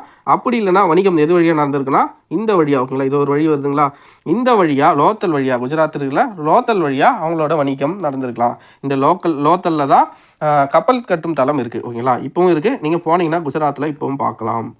கொடுத்துருக்காங்க பாருங்க. தற்கால குஜராத்தில் உள்ள லோத்தலில் கப்பல் கட்டும் மற்றும் செப்பனிடும் தளம் ஒன்று கண்டுபிடிக்கப்பட்டுள்ளது. ஓகேங்களா. இது அவர்கள் மேற்கொண்ட கடல் வணிகத்தை உறுதிப்படுத்துகிறது. ஓகேங்களா. அடுத்ததா, லோத்தல் என்னும் இடம் குஜராத்தில் சபர்மதி ஆற்றின் ஒரு துணை ஆற்றின் கரையில் உள்ளது. எந்த ஆற்றோட துணை ஆற்றில் இருக்குது, சபர்மதி ஆற்றோட துணை ஆற்றில் தான் இந்த லோத்தல் அப்படின்ற தளம் அமைஞ்சிருக்கு. ஓகேங்களா. கப்பல் கட்டும் தளமான லோத்தல் குஜராத்தில் சபர்மதி ஆசிரமத்துக்கு ஆற்றோட துணை ஆறுகளோட கரையில் தான் அமைஞ்சிருக்கு. ஓகேங்களா. அடுத்ததான் மொகஞ்சதாரோட தலைவர். இந்த டயக்ராமை நல்லா பார்த்துக்கோங்க. இவரை பூசாரி அரசன் சிலை அப்படின்னு சொல்லுவாங்க. பூசாரி அரசன் சிலை. இந்த சிலை எங்கே கிடைச்சதுன்னு நிறைய டைம் எக்ஸாம்ஸில் கேட்டாங்க. எங்கே, மொகஞ்சதாரோ. இந்த பூசாரி அரசன் சிலை அல்லது ஒரு ஆண் சிலை, அமர்ந்த நிலையில் உள்ள ஒரு ஆண் சிலை, அப்படி இல்லைன்னா பூசாரி அரசன் சிலை அப்படின்னு கேட்பாங்க. இப்படி ஒரு ஆண் சிலை எங்கே கிடைச்சிருக்கு, மொகஞ்சதாரோவில் கிடைச்சிருக்கு. இல்லைங்களா. அமர்ந்த நிலையில் ஒரு ஆண் சிலை மொகஞ்சதாரோவில் உள்ள கட்டிடத்திலிருந்து கண்டுபிடிக்கப்பட்டுள்ளது. அதில் என்னென்ன குறிப்பிட்டிருக்காங்க பாருங்க. நெத்தியில் ஒரு தலைப்பட்டையுடனும் வலது கை, ஓகேங்களா, வலது கையில் மேற்பகுதியில் ஒரு சிறிய அணிகலன்களுடன், இது இங்கே நமக்கு கொடுக்கல, அணிகலன்களுடன் காணப்படுகிறது. அதன் தலைமுடியும் தாடியும் நன்றாக ஒழுங்கமைக்கப்பட்டுள்ளது. தாடிலாம் பாருங்கள் கரெக்டாக ஷேப் பண்ணி முடியெல்லாம் கரெக்டாக இருக்கிற மாதிரி வச்சுருக்கிறாங்க. அப்போது அதன் தலைமுடியும் தாடியும் நன்றாக ஒழுங்கப்படுத்தப்பட்டு காணப்படுகிறது. காதுகளின் கீழே காணப்படும் இரு துளைகள் தலையில் அணியப்படும் அணிகலன்களை காது வரை இணைக்க ஏற்படுத்தப்பட்டிருக்கலாம்.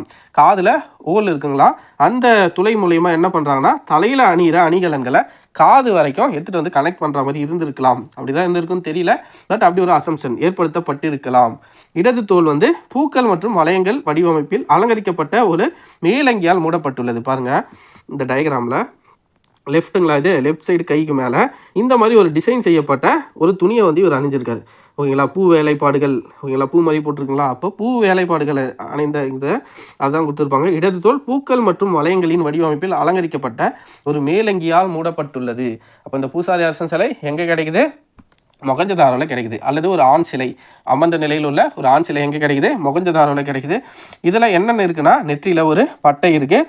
அதுக்கு அடுத்ததாக தாடி மீசை இது எல்லாமே ஒழுங்குபடுத்தப்பட்டு இருக்குது. அதுக்கு அடுத்ததாக காதுக்கு கீழே ஒரு சின்ன ஓல் இருக்குது. அந்த ஓல்லேருந்து அந்த துளையிலிருந்து தலையில் அணிஞ்சிருக்கிற ஏதோ ஒரு அணிகலத்தை கனெக்ட் பண்ணுற மாதிரி இருக்குது. ஓகேங்களா? அதுக்கு அடுத்ததாக இடது தோள் பட்டை மேலே ஒரு துணி இருக்குது. அந்த துணி மேலே துணி போட்டிருக்காரு. அந்த துணி மேலே என்னென்னா பூக்கள் வரைஞ்ச மாதிரியான ஒரு வடிவங்கள்லாம் காணப்படுது. ஓகேங்களா? இது போன்ற வடிவமைப்பு அப்பகுதியில் உள்ள மக்களால் இன்றளவும் பயன்படுத்தப்பட்டு வருகிறது. இப்போவும் அங்கே இருக்கிற மொகஞ்சதாரோவில் இருக்கிற மக்களால் இந்த பழக்கம் இன்னமும் பயன்படுத்தப்பட்டு வருகிறது.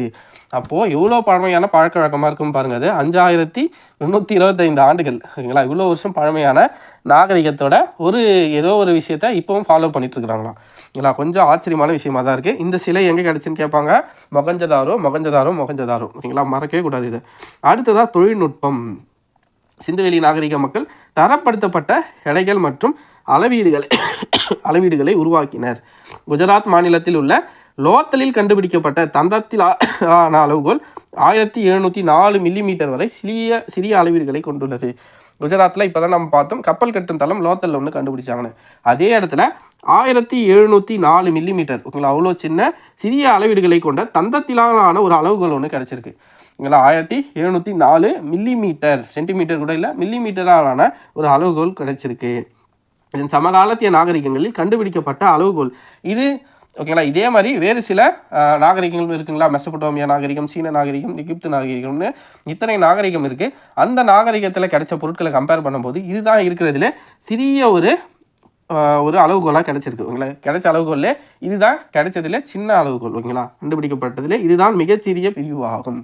ஓகேங்களா? அப்போ அந்த காலத்திலே தரப்படுத்தப்பட்ட எடைகளும் அளவுகோல்களும் இவங்க பயன்படுத்துவதற்கான சான்றுகளும் கிடைக்குது. மனிதர்களில் முதலில் கண்டுபிடிக்கப்பட்ட மற்றும் பயன்படுத்தப்பட்ட உலோகம். இதுவும் நிறைய எக்ஸாம்ஸில் கேட்டிருக்காங்க. மனிதனால் முதல்ல கண்டுபிடிக்கப்பட்டும் பயன்படுத்தப்பட்டும் உலோகம் எது? செம்பு. ஓகேங்களா? செம்பு. அடுத்ததாக மொகஞ்சதாரோவில் இதுக்கு முன்னாடி பூசாரி அரசன் சிலை ஒன்று பார்த்தோம். அது இல்லாமல் ஒரு தானிய களஞ்சியம் குளம் ஒன்று பார்த்தோம். அதுக்கு அடுத்தது தானிய களஞ்சியம் இல்லை, ஃபர்ஸ்ட்னு சொல்லிடலாம். மொகஞ்சதாரோவில் ஃபஸ்ட்டு ஒரு பெருங்குளம் பார்த்தோமா. அதே மாதிரி ஒரு கூட்டரங்கு ஒன்று பார்த்தோம் மொகஞ்சதாரோவில். அதே மாதிரி பூசாரி அரசன் சிலை ஒன்று பார்த்தோம். இதுக்கு முன்னாடி பார்த்த ஒரு ஆண் சிலை, அமர்ந்த நிலையில் உள்ள ஒரு ஆண் சிலை அல்லது பூசாரி அரசன் சிலை. அதே மாதிரி மிக முக்கியமான இன்னொரு சிலையும் அங்கே கிடைச்சிருக்கும் மொகஞ்சதாரோவில். அதுதான் வெண்கலத்தால் ஆன இந்த சிறிய பெண் சிலை கிடைத்தது. ஓகேங்களா? சிறிய ஒரு பெண் சிலை ஒருத்தருக்கு கிடைச்சிருக்கும். ஓகேங்களா? அது யாருன்னு பின்னாடி பார்க்கலாம். இந்த சிலையை நல்லா பார்த்துக்கோங்க. மொத்தமாக ஒரு 4 பொருட்கள் மொகஞ்சதாரோவில் கிடைச்சிருக்கும். திரும்ப சொல்லிடலாங்களா? ஏன்னா இது ரிப்பீட்டடாக டிஎன்பிசி எக்ஸாம்ஸில் அடிக்கடி கேட்டுட்ருக்காங்க. மொகஞ்சதாரோவில் ஃபஸ்ட்டு என்ன கிடைச்சிருக்கோம்? என்ன கண்டுபிடிச்சிருப்பாங்கன்னா ஒரு பெருங்குளம். ஓகேங்களா? அடுத்ததாக ஒரு கூட்டரங்கு. அடுத்ததாக பூசாரி அரசன் சிலை. அடுத்ததாக பூசாரி அரசன் சிலை அல்லது அமர்ந்த நிலையில் உள்ள ஒரு ஆண் சிலை. அதுக்கு அடுத்ததாக ஒரு பெண் சிலை, வெண்கலத்தாலான பெண் சிலை. இதுதான் முக்கியம். வெண்கலத்தாலான பெண் சிலை. அதை என்ன சொல்லுவாங்கன்னா நடனமாது சிலை எங்கு கண்டுபிடிக்கப்பட்டதுன்னு கேள்விகள் வரும். எங்கே கண்டுபிடிக்கிறாங்க? மொகஞ்சதாரோவில். ஓகேங்களா? இந்த சிலையை யார் பார்க்குறாங்க பாருங்க. சர் ஜான் மார்ஷல் 1924 இயக்குனராக இந்திய தொல்லியல் துறைக்கு இவர் பொறுப்பேற்ற தருணம் இந்திய தொல்லியல் துறையில ஒரு பெரிய மாற்றம் நிகழுது. அப்படிப்பட்ட சர் ஜான் மார்ஷலுக்கு தான் இந்த வெண்கலத்தாலான நடனமாது பெண் சிலை கிடைக்குது. ஓகேங்களா? இதை பார்த்து தான் அவர் ஃபஸ்ட்டு இது இவ்வளோ பழமையானதாக இருக்குன்னு அவர் நம்பவே இல்லை. அவருக்கு ஒரு நம்பிக்கையே வரல. அதை பற்றி அவரே சொல்லி பார்ப்பாருங்க. முதலில் இந்த சிலையை நான் பார்த்தபோது இது வரலாற்றுக்கு முந்தைய காலத்தின் உருவாக்க முறையை சார்ந்தது என்று நம்புவதற்கு கடினமாக இருந்தது. ஏனெனில் இது போன்ற உருவாக்கம் பண்டைய மக்களுக்கு கிரேக்க காலம் வரை தெரியவில்லை. இவை ஏறத்தாழ 3000 ஆண்டுகளுக்கு முற்பட்டதாக இருக்கலாம் என்று நினைத்தேன். இச்சிலைகள் அக்காலகட்டத்துக்கு உரியதாகவே இருந்தன என்றார். ஓகேங்களா? நம்ம சிந்துவெளி நாகரிகம் எடுத்தோம்னா இவர் என்ன 3000 வருஷம் சொல்லிட்டு இருக்காரு, நம்ம 5000 வருஷம் சொல்லிட்டு இருக்கோம். டவுட் வரும். ஒன்றும் இல்லை. இந்த ஹரப்பா நாகரிகம் எடுத்தோன்னா நம்ம என்ன படித்தோம்? 3300 to 1900 அப்படின்னு படிச்சுட்டு வராங்களா. அந்த 1900 கம்பேர் பண்ணால் ஒரு 3000 வருஷத்துக்கு கிட்ட வரும். ஓகேங்களா? அதுதான் குறிப்பிட்டிருக்காங்க.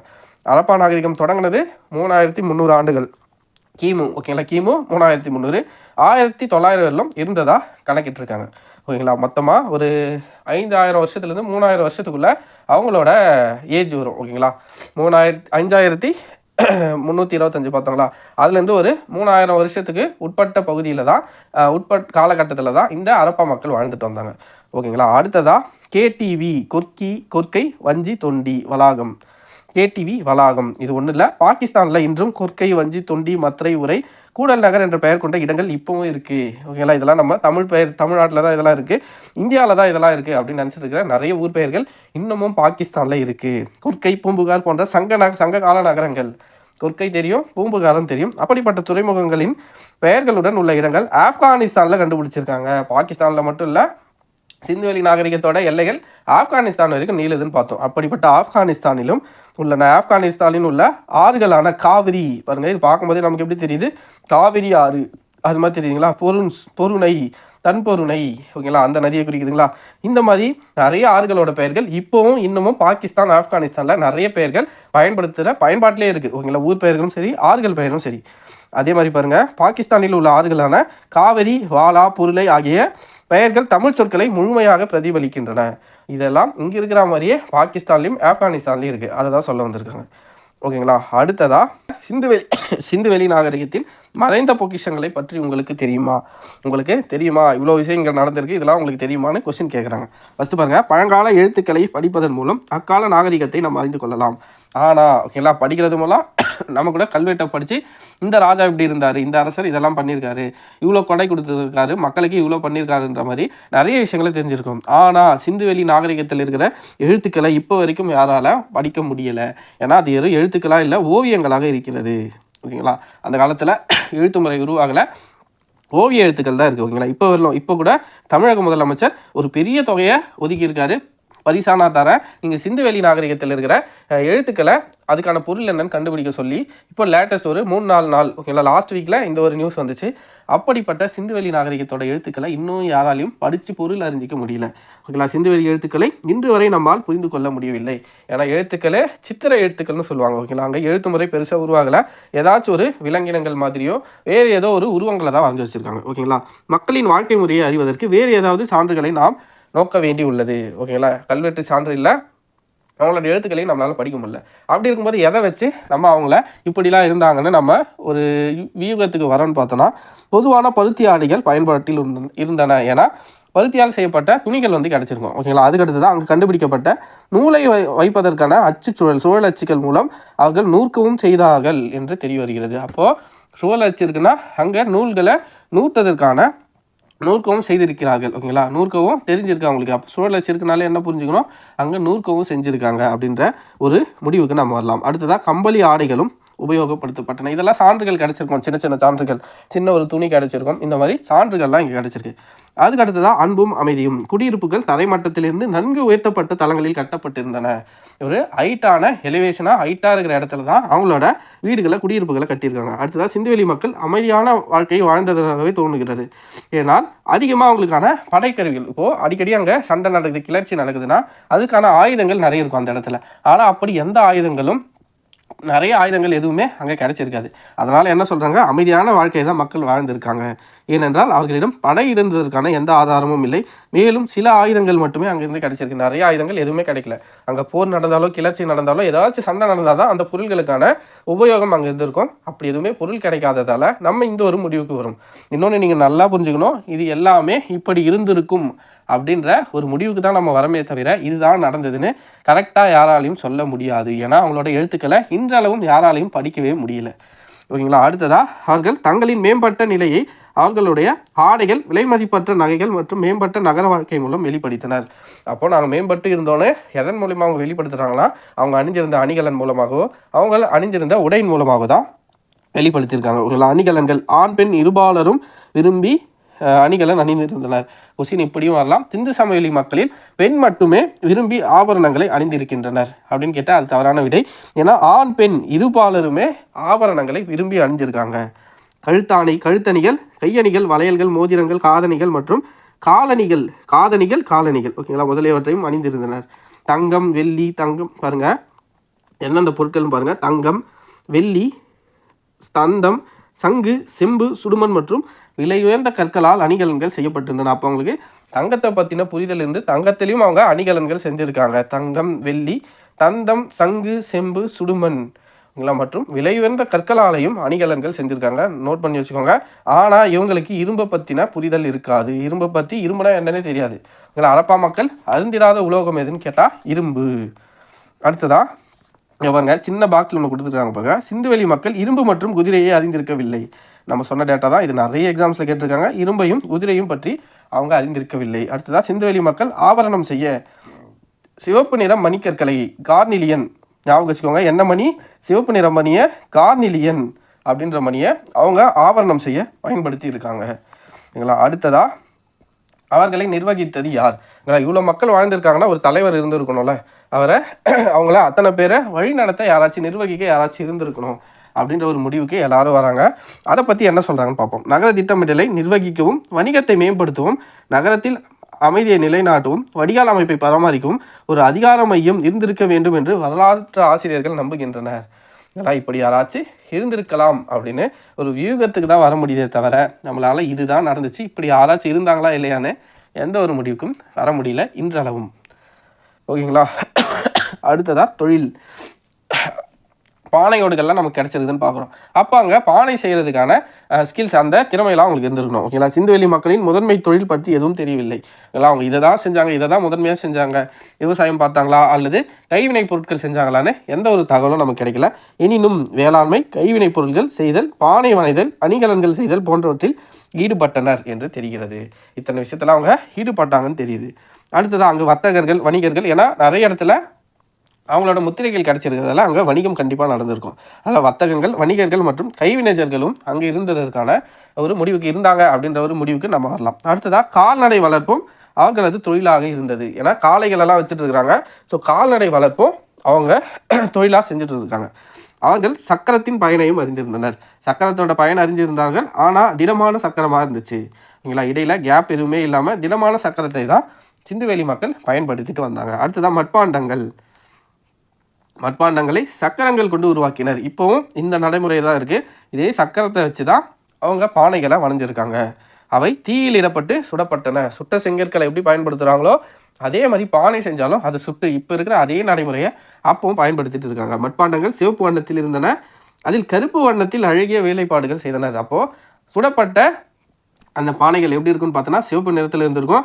அதை அழகுபடுத்துறதுக்காக கருப்பு வண்ணத்தில் வேலைப்பாடுகளை செஞ்சுருக்காங்க. ஏதாச்சும் ஒரு டயக்ராம் போகிறதோ இதில் இருக்குது பாருங்கள், ஏதோ ஒரு டயக்ராம் மாதிரி இருக்குங்களா, இந்த மாதிரி அழகுபடுறதுக்கு இந்த மாதிரி சின்ன சின்ன வேலைப்பாடுகளையும் செஞ்சுருக்காங்க.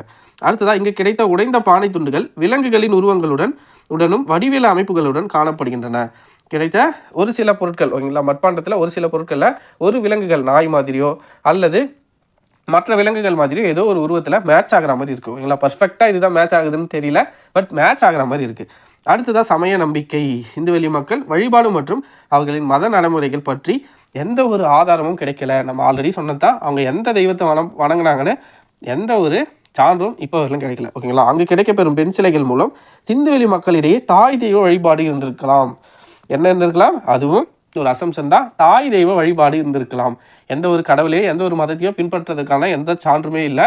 அவங்க தாய் தெய்வ வழிபாடை செஞ்சுருக்கலாம் அப்படின்ற மாதிரியான ஒரு முடிவுக்கு வரும். ஏன் இந்த முடிவுக்கு வராங்கன்னு பார்த்தோன்னா, அங்கே பெண் சிலைகள் நிறைய கிடைக்குது.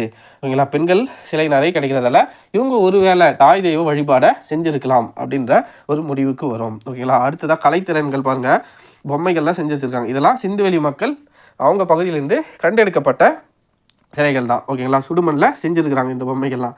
என்னென்ன பொருட்கள் கிடச்சிருக்குன்னு இங்கே கொடுத்துருக்காங்க பாருங்கள். பசு பொம்மைகள், களிமண் பந்துகள், சிறிய பொம்மைகள், சிறிய களிமண் குரங்கு, சுடுமண் பொம்மைகள், அடுத்த கொட்டைகளை கொறிக்கும் அணில் பொம்மைகள், இந்த மாதிரி இத்தனை உருவங்கள், நாய்கள், நடனமாடும் ஆண் பொம்மை போன்றவையும் கிடைத்துள்ளன. பல்வேறு வகையான சுடுமண்ணால் செய்யப்பட்ட பல்வேறு வகையான பொம்மைகள் மக்களின் விளையாட்டு மற்றும் பொழுதுபோக்குக்கான ஆர்வத்தை காட்டுகின்றன. அப்போ பொம்மை செஞ்சுருக்காங்கன்னா கண்டிப்பாக அது கூட விளையாடி இருக்கணும். ஸோ அப்படி பொழுதுபோக்குக்கும் அவங்க முக்கியத்துவம் கொடுத்துருக்குறாங்க அப்படின்ற ஒரு முடிவுக்கு நம்ம வரும். ஓகேங்களா. அடுத்ததா ஹரப்பா நாகரிகம். ஸோ இவ்வளோ சிறப்பாக இந்த ஹரப்பா நாகரிகம் எப்படி அழிஞ்சிருக்கும், எதனால் இந்த ஒரு இவ்வளோ பெரிய நாகரிகமாக இருந்திருக்கு, இது எப்படி அழிஞ்சிருக்கும் அப்படின்னு பலதரப்பட்ட கருத்துக்கள் இருக்குது. ஒரு வேலை இப்படி நடந்திருக்கலாம்னு ஒவ்வொருத்தர் ஒரு கருத்தை சொல்கிறாங்க. பெரும்பாலான கருத்து என்னவா இருக்குன்னு பார்த்தோன்னா, அங்கே இயற்கை சீற்றங்கள் ஏதாவது வந்திருக்கலாம், அப்படி இல்லைன்னா பஞ்சங்கள் ஏற்பட்டிருக்கலாம், தண்ணி கிடச்சிருக்காது, அதனால் வேற ஒரு இடத்த நோக்கி அவங்க போயிருக்கலாம், இல்லை புலம்பெயர்ந்து உணவுக்காகவோ தண்ணீருக்காகவோ ஏதோ ஒன்றுத்துக்காக புலம்பெயர்ந்து போயிருக்கலாம், அல்லது பூகம்பம் மாதிரி ஏதாவது இயற்கை பேரிடர்கள் ஏதாவது வந்து அவங்க வேறு இடத்துக்கு குறி போயிருக்கலாம் அப்படின்ற மாதிரி நிறைய கருத்துக்கள் நிலவுது. புத்தகத்தில் என்னென்ன கொடுத்துருக்குறாங்கன்னு பார்க்கலாம். ஹரப்பா நாகரிகத்திற்கு நடந்தது என்ன ஓகேங்களா? கிமு போஆமு 1900 ஓகேங்களா? 3300 to 1900 சொல்லியிருக்காங்களா?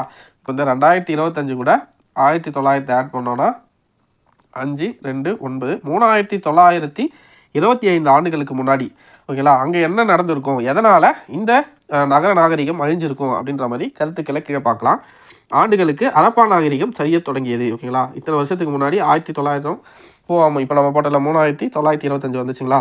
அவ்வளோ வருஷத்துக்கு முன்னாடி சரிய தொடங்குது. எதனால் சரிய தொடங்கியிருக்கு? அந்த நாகரிகம் எப்படி அழிஞ்சிருக்குன்னா, ஆற்றின் கரையில் உள்ள அந்த நகரங்களில் அடிக்கடி ஏற்பட்ட வெள்ளப்பெருக்கு. ஒரு நாகரிகம்னாலே எங்கே தோன்றிருக்குன்னா பெரும்பாலும் ஆற்றோட கரையில் தான் தோன்றும். ஏன்னா அங்கே தான் உணவு கிடைக்கும், நீர் கிடைக்கும், எல்லா அடிப்படை வசதிகளும் விவசாயம் பண்ணுறதுக்கு ஈஸியாக இருக்கும். இந்த மாதிரி எந்த நாகரிகம், இந்த சிந்துவெளி நாகரிகம்னு இல்லை, எந்த நாகரிகம் தோன்றினாலும் ஆற்றோட கரையில் தான் தோன்றும். அதாவது ஒரு நீர்நிலைக்கு பக்கத்தில் தான் அதோட நாகரிகத்தோட வளர்ச்சி அங்கே தான் இருக்கும் ஓகேங்களா? அப்போது ஆற்றங்கரையில் உள்ள அந்த நாகரிகங்களில் அடிக்கடி வெள்ளப்பெருக்கு ஏற்பட்டிருக்கலாம். அதனால் அங்கிருந்த மக்கள் வேறு இடத்துக்கு போயிருக்கலாம். இது ஃபர்ஸ்ட் அசம்ஷன். செகண்டு, சுற்றுச்சூழல் மாற்றம். சுற்றுச்சூழலில் ஒரு வேளை மாற்றம் ஏற்பட்டிருக்கலாம். அதுக்கடுத்து தான் படையெடுப்பு. இவங்க எந்த ஒரு சண்டைக்கு எதுக்கும் போல, போருக்கு எதுவும் போல, சப்போஸ் வேறு யாராச்சும் படையெடுத்து வந்து இவங்கள அழிச்சிருக்கலாம் அப்படின்ற ஒரு அசம்ஷனுக்கு வரும். அடுத்ததான் இயற்கை சீற்றங்கள், சுனாமி, பூகம்பம், இந்த மாதிரி எந்த இயற்கை சீற்றம்னாலையும் இவங்களோட நாகரிகம் அழிஞ்சிருக்கலாம். அப்படி இல்லைன்னா காலநிலை மாற்றம், காடுகள் அழிதல், தொற்று நோய் தாக்குதல், இந்த மாதிரி பல வகைப்பட்ட கருத்துக்கள் சொல்லப்படுது சிந்துவெளி நாகரிகம் அழிந்ததுக்கு ஓகேங்களா? முதல் எழுத்து வடிவம் யாரால் உருவாக்கப்பட்டது? இதுவும் எக்ஸாம்ஸில் கேட்டிருக்காங்க. முதல் எழுத்து வடிவம் சுமேரியர்களால் உருவாக்கப்பட்டது. சிந்துவெளி மக்கள் எந்த எழுத்துக்களை பயன்படுத்திட்டு வராங்கன்னா, ஒரு மாதிரி டயக்ராம்ஸை ரெப்ரசென்ட் பண்ணுற மாதிரி ஓகேங்களா? ஒரு சித்திர எழுத்துன்னு சொல்லுவோம்ல, ஏதோ ஒரு விலங்கோ வேறு ஏதோ ஒரு பொருளோட வரைவே ஓகேங்களா? அதோட டயக்ராமே அப்படியே வரைஞ்சி வச்சுருக்காங்க. அதோட சித்திர எழுத்து ஓகேங்களா? ஆனால் முதல் எழுத்து வடிவம் யாரால் உருவாக்கப்பட்டது? சுமேரியர்களால் உருவாக்கப்படுது. இதுக்கு முன்னாடி இருந்தவங்க எல்லாம் என்ன பண்ணுறாங்க, ஏதோ ஒரு விலங்கை பற்றி வரையணும்னா, விலங்கை பற்றி ஏதாவது சொல்ல வராங்கன்னா அந்த விலங்கையே வரைஞ்சிருவாங்க ஓகேங்களா? யாரோ என்னை பற்றி இப்போ உங்களை பற்றி யாராச்சும் சொல்லணும்னா உங்கள் உருவத்தை வரைஞ்சிருவாங்க. அதே மாதிரி சித்திர எழுத்து வடிவத்தெல்லாம் இருக்குது. இப்போவும் சிந்துவெளி கிடைக்கப்பட்ட நிறைய பொருட்கள், பானை ஓடுகளில் இந்த மாதிரியான எழுத்துக்கள் தான் கிடைக்குது. ஆனால் அதோட பொருள் என்ன நமக்கு இப்போவும் தெரியல ஓகேங்களா? முதல் எழுத்து வடிவம் சுமேரியர்களால் உருவாக்கப்பட்டது. அடுத்ததான் மொகஞ்சதாரோவில் தொல்பொருள் ஆராய்ச்சி நடைபெறும் இடம் உலக பாரம்பரிய தளமாக யுனெஸ்கோ அமைப்பால் தேர்ந்தெடுக்கப்பட்டுள்ளது. மொகஞ்சதாரோவில் இப்போவும் ஆராய்ச்சி போயிட்டு தான் இருக்குது. அந்த இடத்த யுனெஸ்கோ வந்து பாரம்பரிய தளமாக, உலக பாரம்பரிய தளமாக அறிவிச்சிருக்காங்க. அடுத்ததாக சிந்துவெளி நாகரிகம் பொதுவான உண்மைகள் ஓகேங்களா? சிந்துவெளி நாகரிகத்தோட பொதுவாக இதெல்லாம் கருத்து நிலவுதுப்பா அப்படின்னு என்னென்ன கொடுத்துருக்காங்கன்னு பாருங்கள். உலகின் பழமையான நாகரிகங்களில் ஒன்று. எஸ், ஆல்ரெடி நம்ம பார்த்துட்டோம். உலகின் பழமையான நாகரிகங்களில் ஒன்று தான் இந்த சிந்துவெளி நாகரிகம். பழமையான 4 நகரங்களில் பெரிய பரப்பளவை கொண்டது. நம்ம 4 நாகரிகம் பார்த்தோம், மெசபடோமியா, சிந்து, எகிப்து, சீனா. அதிலேயே மிக பழமையான 4 நாகரிகங்கள் பெரிய பரப்பளவில் பார்த்தோன்னா பெரிய ஒரு நாகரிகமாக கருதப்படுது. அடுத்ததாக உலகின் முதல் திட்டமிட்டப்பட்ட நகரங்கள். திட்டமிடப்பட்டு ரோடு இப்படி தான் இருக்கணும், வீடுகள் இந்த இடத்துல தான் கட்டணும்னு திட்டமிட்டு எல்லாத்தையும் பண்ணியிருக்காங்க. கழிவு நீராக அது இப்படி ஸ்லோப்பாக தான் போகணும், அது மேலே கற்களால் மூடணும், கழிவறை இருக்கணும், குளியலறை இருக்கணும், பெருங்குளம் இருக்கணும் அப்படின்னு திட்டமிட்டு கட்டப்பட்ட நகரங்கள் நிலவியதற்கான சான்றும் கிடைக்குது. அடுத்ததாக மேம்படுத்தப்பட்ட சுகாதாரம் மற்றும் வடிகால் அமைப்பு இருந்திருக்கு. சுத்தம் மற்றும் சுகாதாரம் பற்றிய உணர்வு மேலோங்கி இருந்தது. யாருக்கு? சிந்துவெளி நகரத்தோட மக்களுக்கு. இதில் நம்ம எப்படி இத்தனை வருஷம் பழமையானது அப்படின்னு எப்படி சொல்கிறீங்கன்னு கேட்கலாம். அதுக்கான டேட்டா தான் இது ஓகேங்களா? கதிரியக்க கார்பன் வயது கணிப்பு முறை தொல்லியல் ஆய்வாளர்களால் தரப்படுத்தப்பட்ட முறை ஓகேங்களா? இப்போ நம்ம ஏதாச்சும் ஒரு பொருள் எடுக்கிறோம், சிந்து பகுதியிலேருந்து ஏதாச்சும் ஒரு அரப்பாலேருந்து ஏதோ ஒரு பானை ஓடு கிடைக்குதுன்னா அதை இந்த கதிரியக்க கார்பன் வயது கணிப்பு முறை இதன் மூலமாக ஆராய்ந்து அது எவ்வளோ வருஷம் பழமையானதுன்னு கண்டுபிடிக்கலாம். இப்போ கீழடியில் கிடைச்ச பொருட்களை கூட அப்படி தான் எடுத்துகிட்டு போய் ஆராய்ச்சி பண்ணாங்க அமெரிக்காவில் ஓகேங்களா? அப்படி கலிஃபோர்னியாவில் ஒரு இடத்துல வச்சு ஆராய்ச்சி பண்ணாங்க. அப்போ தான் கீழடியும் பழமையான ஒரு நகர நாகரிகம் அப்படின்ற ஒரு முடிவுக்கே வரப்பட்டது. அதே மாதிரி தான் கார்பனின் கதிரியக்க ஐசோட்டோப்பான 14 பாருங்கள் கொடுத்துருக்காங்க. கார்பன் 14 என்ன? கார்பன் 14 C14 பயன்படுத்தி ஒரு பொருளின் வயதை அறியும் முறை கதிரியக்க கார்பன் முறை அல்லது 14C14 முறை என்று அழைக்கப்படுகிறது. ஏதோ ஒரு பொருளோட வயதை தெரியணும்னா இந்த முறை 14C14 கார்பனை பயன்படுத்தி இந்த ஐசோடோப் கார்பனை யூஸ் பண்ணி நம்ம அந்த பொருளோட வயதை கணிக்க முடியும். அதுதான் என்ன சொல்லியிருக்காங்க, கதிரியக்க கார்பன் வயது கணிப்பு முறை. இப்போவும் இதை தான் ஃபாலோ பண்ணிட்டு வராங்க. அடுத்ததான் மீள்பார்வை. நிறைய பேர் இதோட லெசன் முடிஞ்சிச்சு, இதுக்கு மேல் நமக்கு எதுவும் தேவையில்லைன்னு போயிடுவீங்க. பட் நீங்கள் ஒரு லெசனை படிக்கிறீங்கன்னா ஃபஸ்ட்டு அதில் என்னென்ன படிக்க போகிறோம் முக்கிய அம்சங்கள்னு போட்டு ஒரு பாக்ஸில் இருக்கும். அந்த பாக்ஸை நீங்கள் படிச்சிங்கன்னா தான் இந்த லெசனில் நம்ம என்ன படிக்க போகிறோம் அப்படின்ற ஒரு தெளிவு கிடைக்கும். அதே மாதிரி ஒவ்வொரு லெசன் முடிஞ்சதும் இந்த மாதிரி மீள்பார்வை, இந்த மாதிரி சம்மரி ஒன்று கொடுத்துருப்பாங்க. இதை படிச்சிங்கன்னா என்ன நம்ம படித்து முடிச்சிருக்கோம், என்னென்ன பார்த்துருக்கோன்ற சம்மரி உங்களுக்கு தெரிய வரும். ஸோ ஸ்டார்டிங்லேருந்து எண்டிங் வரலும் படிக்கிறதுனா லெசன் ஸ்டார்ட் ஆகிறதுலேருந்து எண்டு வரலும் படிக்கக்கூடாது.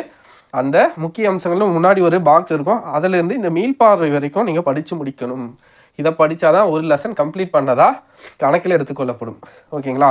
இப்போ பாருங்கள், இதில் என்னென்ன இப்போது இதில் சொன்னது எல்லாம் நம்ம பார்த்தோமா அப்படின்னு நம்ம கிராஸ் செக் பண்ணிக்கலாம். ஓகேங்களா? எப்போது மனிதன் நிலையாக வாழ ஆரம்பித்தானோ அதுவே நாகரிகத்தின் தொடக்கமாக குறிக்கப்பட்டது.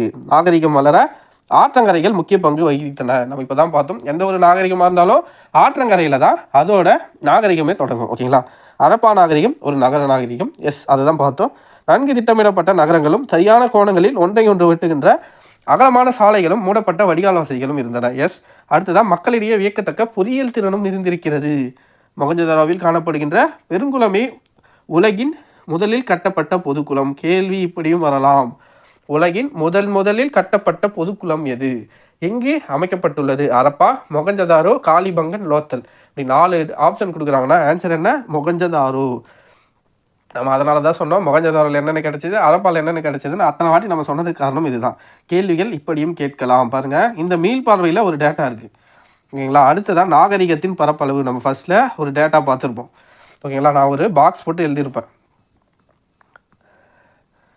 ஒரு நிமிஷம் பாருங்கள், இந்த டேட்டாவை தான் அந்த மீள்பார்வையிலேருந்து எடுக்க பார்த்த டேட்டா தான் இது. ஓகேங்களா? பாருங்கள், மேற்கில் பலுச்சிஸ்தானில் மக்ரான் கடற்கரை, ஆப்கானிஸ்தான் காகர் ஆக்ரா நதி பள்ளத்தாக்கு வரை. இதுதான் நான் என்ன பண்ணியிருக்கேன், அந்த ஒரு டயக்ராம் போட்டு எழுதியிருக்கிறேன். அது எங்கேருந்து எடுக்கப்பட்டுள்ளதுன்னா மீள்பார்வையிலேருந்து எடுக்கப்பட்ட ஒரு டேட்டா. மேற்கில் பலுச்சிஸ்தானில் மக்ரான் கடற்கரை. ஓகேங்களா? அந்த டேட்டா தான் இது. ஓகேங்களா? அங்கேயே நம்ம பார்த்துட்டோம், இது தேவையில்லை. உலகம் அந்நாளில் இது நமக்கு தேவையில்லை. ஓகேங்களா? மேக்ஸிமம் இதெல்லாம் கேட்க மாட்டாங்க. நீங்கள் சப்போஸ் உங்களுக்கு தெரியணும்னு நினச்சிங்கன்னா ஒரு நிமிஷம் பாஸ் பண்ணிவிட்டு படிச்சுக்கோங்க. ஓகேங்களா? நம்ம சிந்துவெளி நாகரிகத்தை படிக்கிறோம், இதை கேட்குறதுக்கு வாய்ப்பு ரொம்ப ரொம்ப கம்மி தான். ஓகேங்களா? நீங்கள் படிக்கிறதா இருந்தால் ஒரு நிமிஷம் பாஸ் பண்ணிவிட்டு என்ன இருக்குன்னு படித்து வச்சுக்கோங்க. ஓகேங்களா? சப்போஸ் கேட்டாலும் எக்ஸாம்ஸில் ஓரளவுக்கு நாலேஜ் இதில் இருந்தால் போதும். ஓகேங்களா? என்ன ஆனால் மேக்ஸிமம் கேட்க மாட்டாங்கன்னா சிந்துவெளி நாகரிகத்தை சார்ந்த கேள்வி தான் இருக்கும். படிக்கிறது இருந்தால் படிச்சுக்கோங்க. அடுத்ததா பயிற்சிகளுக்கு வரலாமா? Question and answer. நம்ம இவ்வளோ நேரம் பார்த்தோம், ஒரு லெசனை பார்த்து முடிச்சிருக்கோம். நம்மளால் ஆன்சர் பண்ண முடியுதா? நம்ம படித்ததற்கான ஒரு ரிசல்ட்டை எங்கே கிடைக்குன்னா இதில் நம்மளால் எல்லா கேள்விக்கும் ஆன்சர் பண்ண முடியுதா? அப்படி எந்த கேள்விக்கு ஆன்சர் பண்ண முடியல, எந்த டாப்பிக்கில் நம்ம சரியாக படிக்கலைன்ற ஒரு புரிதலை இந்த இடம் தான் நமக்கு கொடுக்கும். ஓகேங்களா? ஃபஸ்ட்டு கேள்வி பாருங்கள், சரியான விடையை தேர்ந்தெடு. சிந்துவெளி மக்கள் எந்த உலோகங்களை பற்றி அறிந்திருந்தனர்? அவங்களுக்கு அறியாத உலோகங்கள் எது? இரும்பு தான். அப்போ ஆப்ஷனில் பாருங்கள், 3 ஆப்ஷனில் இரும்பு இருக்குது. அவங்க அறிந்திருந்தனன்றதுல ஒரே ஒரு ஆப்ஷனில் தான் இரும்பு இல்லை. அப்போ அவங்க என்னென்ன அறிஞ்சிருந்தாங்க? வெண்பு, செம்பு, வெண்கலம், வெள்ளி, தங்கம். அப்போது இரும்பு இருக்கிற 3 ஆப்ஷனும் ரிஜெக்டட். ஓகேங்களா? அடுத்ததாக சிந்துவெளி நாகரிகம் எக்காலத்தை சார்ந்தது? கற்காலத்தை சார்ந்ததில்லை. பழைய கற்காலம், இடைக்கற்காலம், 3 கற்காலத்தையும் சேர்ந்ததில்லை. உலோக காலம். ஓகேங்களா? அடுத்து பாருங்கள், ஆற்றங்கரைகள் நகர தொட்டில்கள் என அழைக்கப்பட காரணம் என்ன? ஏன்னா பெரும்பாலான நாகரிகங்கள் எங்கே தொடங்குது? ஆற்றோட கரையில் தான் தோன்றுது. அதனால் ஆற்றங்கரைகள் தான் நாகரிக தொட்டில் அப்படின்னு அழைக்கப்படுறாங்க. நம்ம அங்கே பார்த்த டீட்டெயிலை கொஸ்டினில் எப்படி மாற்றி கேட்டிருக்காங்கன்னு பாருங்கள். இதுக்கு தான் இதை அட்டன் பண்ணி நம்ம படித்தது கரெக்டான ஒரு டைம் கிராஸ் செக் பண்ணிக்கணும். அடுத்து பாருங்கள், கூற்று காரணம். கூற்று, ஹரப்பா நாகரிகம் ஒரு நகர நாகரிகம் எனலாம். கரெக்டு. திட்டமிடப்பட்ட நகர அமைப்பு, மேம்பட்ட கழிவுநீர் அமைப்பு. ரெண்டுமே கரெக்டு. கூற்று காரணம் சரி. கூற்று காரணம் ரெண்டும் சரி. அப்போ ஆப்ஷன் ஃபஸ்ட்டு. அடுத்ததாக ஹரப்பா நாகரிகம் வெண்கல காலத்தை சார்ந்தது. ஹரப்பா மக்களுக்கு இரும்பின் பயன் தெரியாது. அப்போது கூற்று காரணம் ரெண்டுமே சரி. அவங்களுக்கு வெண்கலத்தை பற்றி தெரியும், ஆனால் இரும்பை பற்றி தெரியாது. அப்போது ரெண்டுமே சரி, கூற்று காரணம் சரி. அடுத்ததாக ஹரப்பா மக்களின் பொறியியல் திறன் குறிப்பிடத்தக்கது. கடலின் அலைகள், ஓதங்கள், நீரோட்டத்தை கணித்த பின் கப்பல் கட்டும் தளத்தை கட்டியிருப்பது. ஆமாம், லோத்தல்ல இது எல்லாத்தையும் வச்சு தான் அவங்க கப்பல் கட்டும் தளத்தை லோத்தெல்லாம் அமைச்சிருப்பாங்க. அப்போ ஆன்சர் இதுக்கும் கூற்று காரணம் சரி. அடுத்ததாக பாருங்கள், கீழே கொடுக்கப்பட்டுள்ள மொகஞ்சதாரோவை பற்றிய கூற்றுகளில் எவை சரியானவை? நம்ம மொகஞ்சதாரோவை பற்றி நிறைய படிச்சிட்டோம். இப்போ இதில் கொடுத்துருக்கிற டீட்டெயில்ஸில் எது கரெக்டுன்னு பார்க்கலாம். தங்க ஆபரணங்கள் பற்றி தெரியவில்லை. இதை பற்றி எந்த டீட்டெயிலும் நம்ம மொகஞ்சதாரோவில் படிக்கல. அடுத்ததான் வீடுகள் சுட்ட செங்கற்களால் கட்டப்பட்டன. இதை பற்றி நம்ம எதுவும் படிக்கல. கருவிகள் இரும்பினால் செய்யப்பட்டன. இரும்பால் அவங்க எந்த கருவியுமே செய்யலை. அப்போ இதுவும் இல்லை. பெருங்குளம் நீர் கசியாமல் இருப்பதற்கு இதை தான் நம்ம படித்தோம். பெருங்குளத்தை பற்றி எங்கே படித்தோம்? மொகஞ்சதாரோவில் படித்தோம். அப்போ இந்த கேள்விக்கு ஆன்சர் ஆப்ஷன் 4. ஓகேங்களா? பெருங்குளம் நீர் கசியாமல் இருப்பதற்காக பல அடுக்குகளாக இயற்கை தார் பூசினாங்க. எஸ், இதை படித்தோம். எங்கே படித்தோம்? மொகஞ்சதாரோவில் படித்தோம். அப்போ இந்த கேள்விக்கு இதுதான் சரியான விடை. அடுத்த கேள்வி, கீழ்காணும் கூற்றை ஆராய்க. நகரங்கள், தெருக்கள், வடிவமைப்பு மற்றும் செங்கல் அளவுகள் ஆகியவற்றில் சீரான தன்மை. ஆமாம், எல்லாமே சீராக இருக்கும். அடுத்ததா, ஒரு விரிவான மற்றும் நன்கு வடிவமைக்கப்பட்ட வடிகால் அமைப்பு. இதுவும் கரெக்டு. தானிய களஞ்சியம் ஹரப்பா நகரங்களில் முக்கிய பகுதியாக விளங்கியது. இதுவும் கரெக்டு. அப்போ அனைத்தும் சரி. இல்லை, 3 ஆப்ஷன் தான் கொடுத்துருக்காங்களா? எஸ், அனைத்தும் சரி. அடுத்து, பொருந்தாததை வட்டமிடுக. காளைகள், ஆடுகள், எருதுகள், பன்றிகள். ஹரப்பா மக்கள் எதை அறிந்திருக்கவில்லை? குதிரைகளை அவங்க அறிந்திருக்கவில்லை. அப்போ இந்த கேள்விக்கு வட்டமிட சொல்லியிருக்காங்க. அப்போ ஆன்சர் குதிரைகள். அடுத்த கேள்வி பாருங்க, தவறான இணையை தேர்ந்தெடு. என்ன கேட்டிருக்காங்க? தவறான இணையை தேர்ந்தெடு. ஃபஸ்ட்டு பாருங்கள், ஏஎஸ்ஐ நம்ம நிறைய டைம் பார்த்தோம். ஏஎஸ்ஐனா யாரை குறிக்கும்? யார் இதை தொடங்கி வைக்கிறாங்கன்னு பார்த்தோன்னா, ஏஎஸ்ஐயை தொடங்கி வைக்கிறது அலெக்சாண்டர் கன்னிங்ஹாம். அப்போ ஃபஸ்ட்டு கொடுத்துருக்கிற பேரே தப்பு. ஓகேங்களா? அடுத்ததாக கோட்டை, தானிய களஞ்சியம். கோட்டையில் தானிய களஞ்சியம் இருந்திருக்கும். லோத்தலில் கப்பல் கட்டும் தலை இருந்திருக்கும். ஹரப்பா நாகரிகம் காவேரி ஆறு. ஹரப்பா நாகரிகம் காவேரி நகரத்தில் இருந்திருக்குமா? ஆற்றுல இருந்திருக்குமானா அதுவும் இல்லை. அப்போது இந்த ஏசிஐ 2 தவறான இணை இருக்குது. ஒன்று ஏஎஸ்ஐனா ஜான் மார்ஷல், இன்னொன்று ஹரப்பா நாகரிகம் காவிரி ஆறு. ஓகேங்களா? அடுத்தது கோடிட்ட இடத்தை நிரப்புக. டேஷ் மிக பழமையான நாகரிகம். நம்ம பார்த்தோம், என்ன பார்த்தோம்? மெசபட்டோமியா நாகரிகம். அதுதான் பழமையான நாகரிகம். அதுக்கு அடுத்து தான் சிந்து நாகரிகம் வரும். டேஷ் என்ற நில அளவையாளர் உதவியுடன் தொடங்கப்பட்டது. என்னது? ஏஎஸ்ஐ. ஓகேங்களா? ஏஎஸ்ஐ யார் தொடங்கியிருப்பாங்க? அலெக்சாண்டர் கன்னிங்ஹாம் தான் தொடங்கியிருப்பார். ஓகேங்களா? மேலே இருக்குங்களா கொஸ்டின்? இந்திய தொல்லியல் ஆய்வுத்துறை டேஷ் என்ற நில அளவையாளர் உதவியுடன் தொடங்கப்பட்டது. ஏஎஸ்ஐ யாரால் தொடங்கப்பட்டிருக்கும்? அலெக்சாண்டர் கன்னிங்ஹாமால் தொடங்கப்பட்டிருக்கும். அடுத்து, தானியங்கள் சேகரிக்க வைத்த பயன்படுத்துது. என்னது? தானிய களஞ்சியம். அடுத்ததான், மக்கள் குழுக்களாக சேர்ந்து டேஷ் உருவாக்குகிறார்கள். என்ன? ஒரு சமுதாயத்தை உருவாக்குகிறார்கள். ஓகேங்களா? இதெல்லாம் கேள்வியாக வராது. இதுக்கு முன்னாடி பார்த்ததெல்லாம் வேணால் கேள்விகள் வர வாய்ப்புகள் அதிகம். ஓகேங்களா? அடுத்ததாக, சரியா தவறா? மெகர்கர். இதுக்கு தான் நான் வெயிட் பண்ண சொல்லியிருந்தேன். ஒரு பாக்ஸ் கொஸ்டின் அப்புறம் பார்க்கலாம்னு சொல்லியிருந்தாங்களா? அது இந்த கேள்விகளுக்காக தான். ஓகேங்களா? இந்த கேள்விக்காக தான். இப்போ அந்த பாக்ஸ் டேட்டாவை பார்க்கலாம். ஓகேங்களா? இந்த பாக்ஸ் டேட்டா தானே. மெகர்கர் சிந்து நாகரிகத்துக்கே, சிந்துவெளி நாகரிகத்துக்கே முன்னோடி அப்படின்னு சொல்லப்படுற நாகரிகம் இது மெகர்கர். நல்லா ஞாபகம் வச்சுக்கோங்க. மெகர்கர் புதிய கற்கால மக்கள் வாழ்ந்த ஒரு இடம்.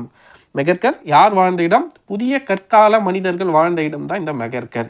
ஓகேங்களா? சிந்துவெளி நாகரிகத்துக்கே முன்னோடின்னு எதை சொல்லப்படுது? மெகர்கர். புதிய கற்கால மனிதர்கள் வாழ்ந்த இடமா சொல்லப்படுறது மெகர்கர். இது எங்கே இருக்குன்னா, பாகிஸ்தான் நாட்டில் பலுசிஸ்தான் மாநிலத்தில் போலா நாட்டு பள்ளத்தாக்கில் அமைந்துள்ளது. மெகர்கர் இப்போ எங்கே இருக்குன்னா, பாகிஸ்தான் நாட்டில் பலுசிஸ்தான் மாநிலத்தில் போலான் ஆற்று பள்ளத்தாக்கில் அமைஞ்சிருக்கு. இது தொடக்க கால மனிதர்கள் வாழ்ந்ததாக கண்டறியப்பட்ட இடங்களில் ஒன்று. அப்போ பாருங்க, சிந்துவெளி நாகரிகத்துக்கே முன்னோடி இது மெகர்கர். ஓகேங்களா? மக்கள் வேளாண்மையிலும் கால்நடை வளர்ப்பிலும் ஈடுபட்டதற்கான சான்று கிடைத்துள்ளது. ஓகேங்களா? கிமு 7000 ஒட்டிய காலத்திலேயே மெகர்கரில் நாகரிகத்திற்கு முந்தைய வாழ்க்கை நிலவியதற்கான தொல்லியல் சான்றுகள் கண்டுபிடிக்கப்பட்டுள்ளன. அப்போ மெகர்கர் கிமு 7000. அப்போ யோசிச்சு பாருங்கள், ஒரு 9,025 வருஷத்துக்கு முன்னாடி ஓகேங்களா மக்கள் மெகர்கரில் வாழ்ந்துருக்காங்க. புதிய கற்கால மனிதர்கள் வாழ்ந்த இடம் மெகர்கர். இது எங்கே இருக்குது? பாகிஸ்தான் மாநிலத்தில் பலுசிஸ்தான் மாநிலத்தில் போலான் ஆற்று பள்ளத்தாக்கில் அமைஞ்சிருக்கு. தொடக்க கால மனிதர்கள் வாழ்ந்ததாக கண்டறியப்பட்ட இடங்களில் இந்த மெகர்கரும் ஒன்று. கிமு 7000 சார்ந்தது. இப்போ நம்ம அந்த கொஸ்டினுக்கு போகலாம். ஓகேங்களா? சரியா தவறா? இப்போ பாருங்கள், மெகர்கர் புதிய கற்கால மனிதர்கள் வாழ்ந்த இடமான்னு கேட்டால் ஆமாம். இந்த கேள்விக்கு சரியா தவறான்னு கேட்டோன்னா சரி. இந்தியாவில் தொல்பொருள் ஆய்வியல் துறை தொல்பொருள் ஆராய்ச்சிக்கும் நாட்டின் கலாச்சார நினைவு சின்னங்களுக்கும் பாதுகாப்பிற்கும் பொறுப்பானது. ஆமாம், நம்ம ஏஎஸ்ஐ பார்த்தோம்ல, அதுதான் தொல்பொருள் ஆராய்ச்சிக்கும் நாட்டின் கலாச்சார நினைவு சின்னத்துக்கும் அதுதான் பொறுப்பானது. தானிய களஞ்சியம் தானியங்களை சேகரிக்க வைப்பதற்கு பயன்படுத்தப்பட்டது. ஆமாம், முதல் எழுத்து வடிவம் யாரால? சுமேரியர்களால் உருவாக்கப்பட்டதுன்னு பார்த்தோம். ஆனால் இங்கே சீனர்கள் கொடுத்துருக்காங்க. அப்போ இது மட்டும் தவறு. அடுத்ததாக பொறுத்துக்க பாருங்கள், மொகஞ்சதாரோ. நம்ம ஸ்டார்டிங்கில் சொல்லியிருந்தோம், மொகஞ்சதாரோனா என்ன? இறந்தோர் மேடு. வெண்கலம்னா என்ன வரும்? உலோக கலவை. கோட்டைனா மேடான பகுதி. கார்னிலியன் சிவப்பு மணிகள். ஓகேங்களா? அவ்வளோதான் ஃப்ரெண்ட்ஸ். இதில் கேட்கப்பட்ட 1 மார்க் இதுதான். எனக்கு தெரிஞ்சு இந்த வீடியோவை இந்த சிந்துவெளி நாகரிகத்தை 6th ஸ்டாண்டர்டை ரொம்ப டீட்டெயிலாக பார்த்துருக்கோம்.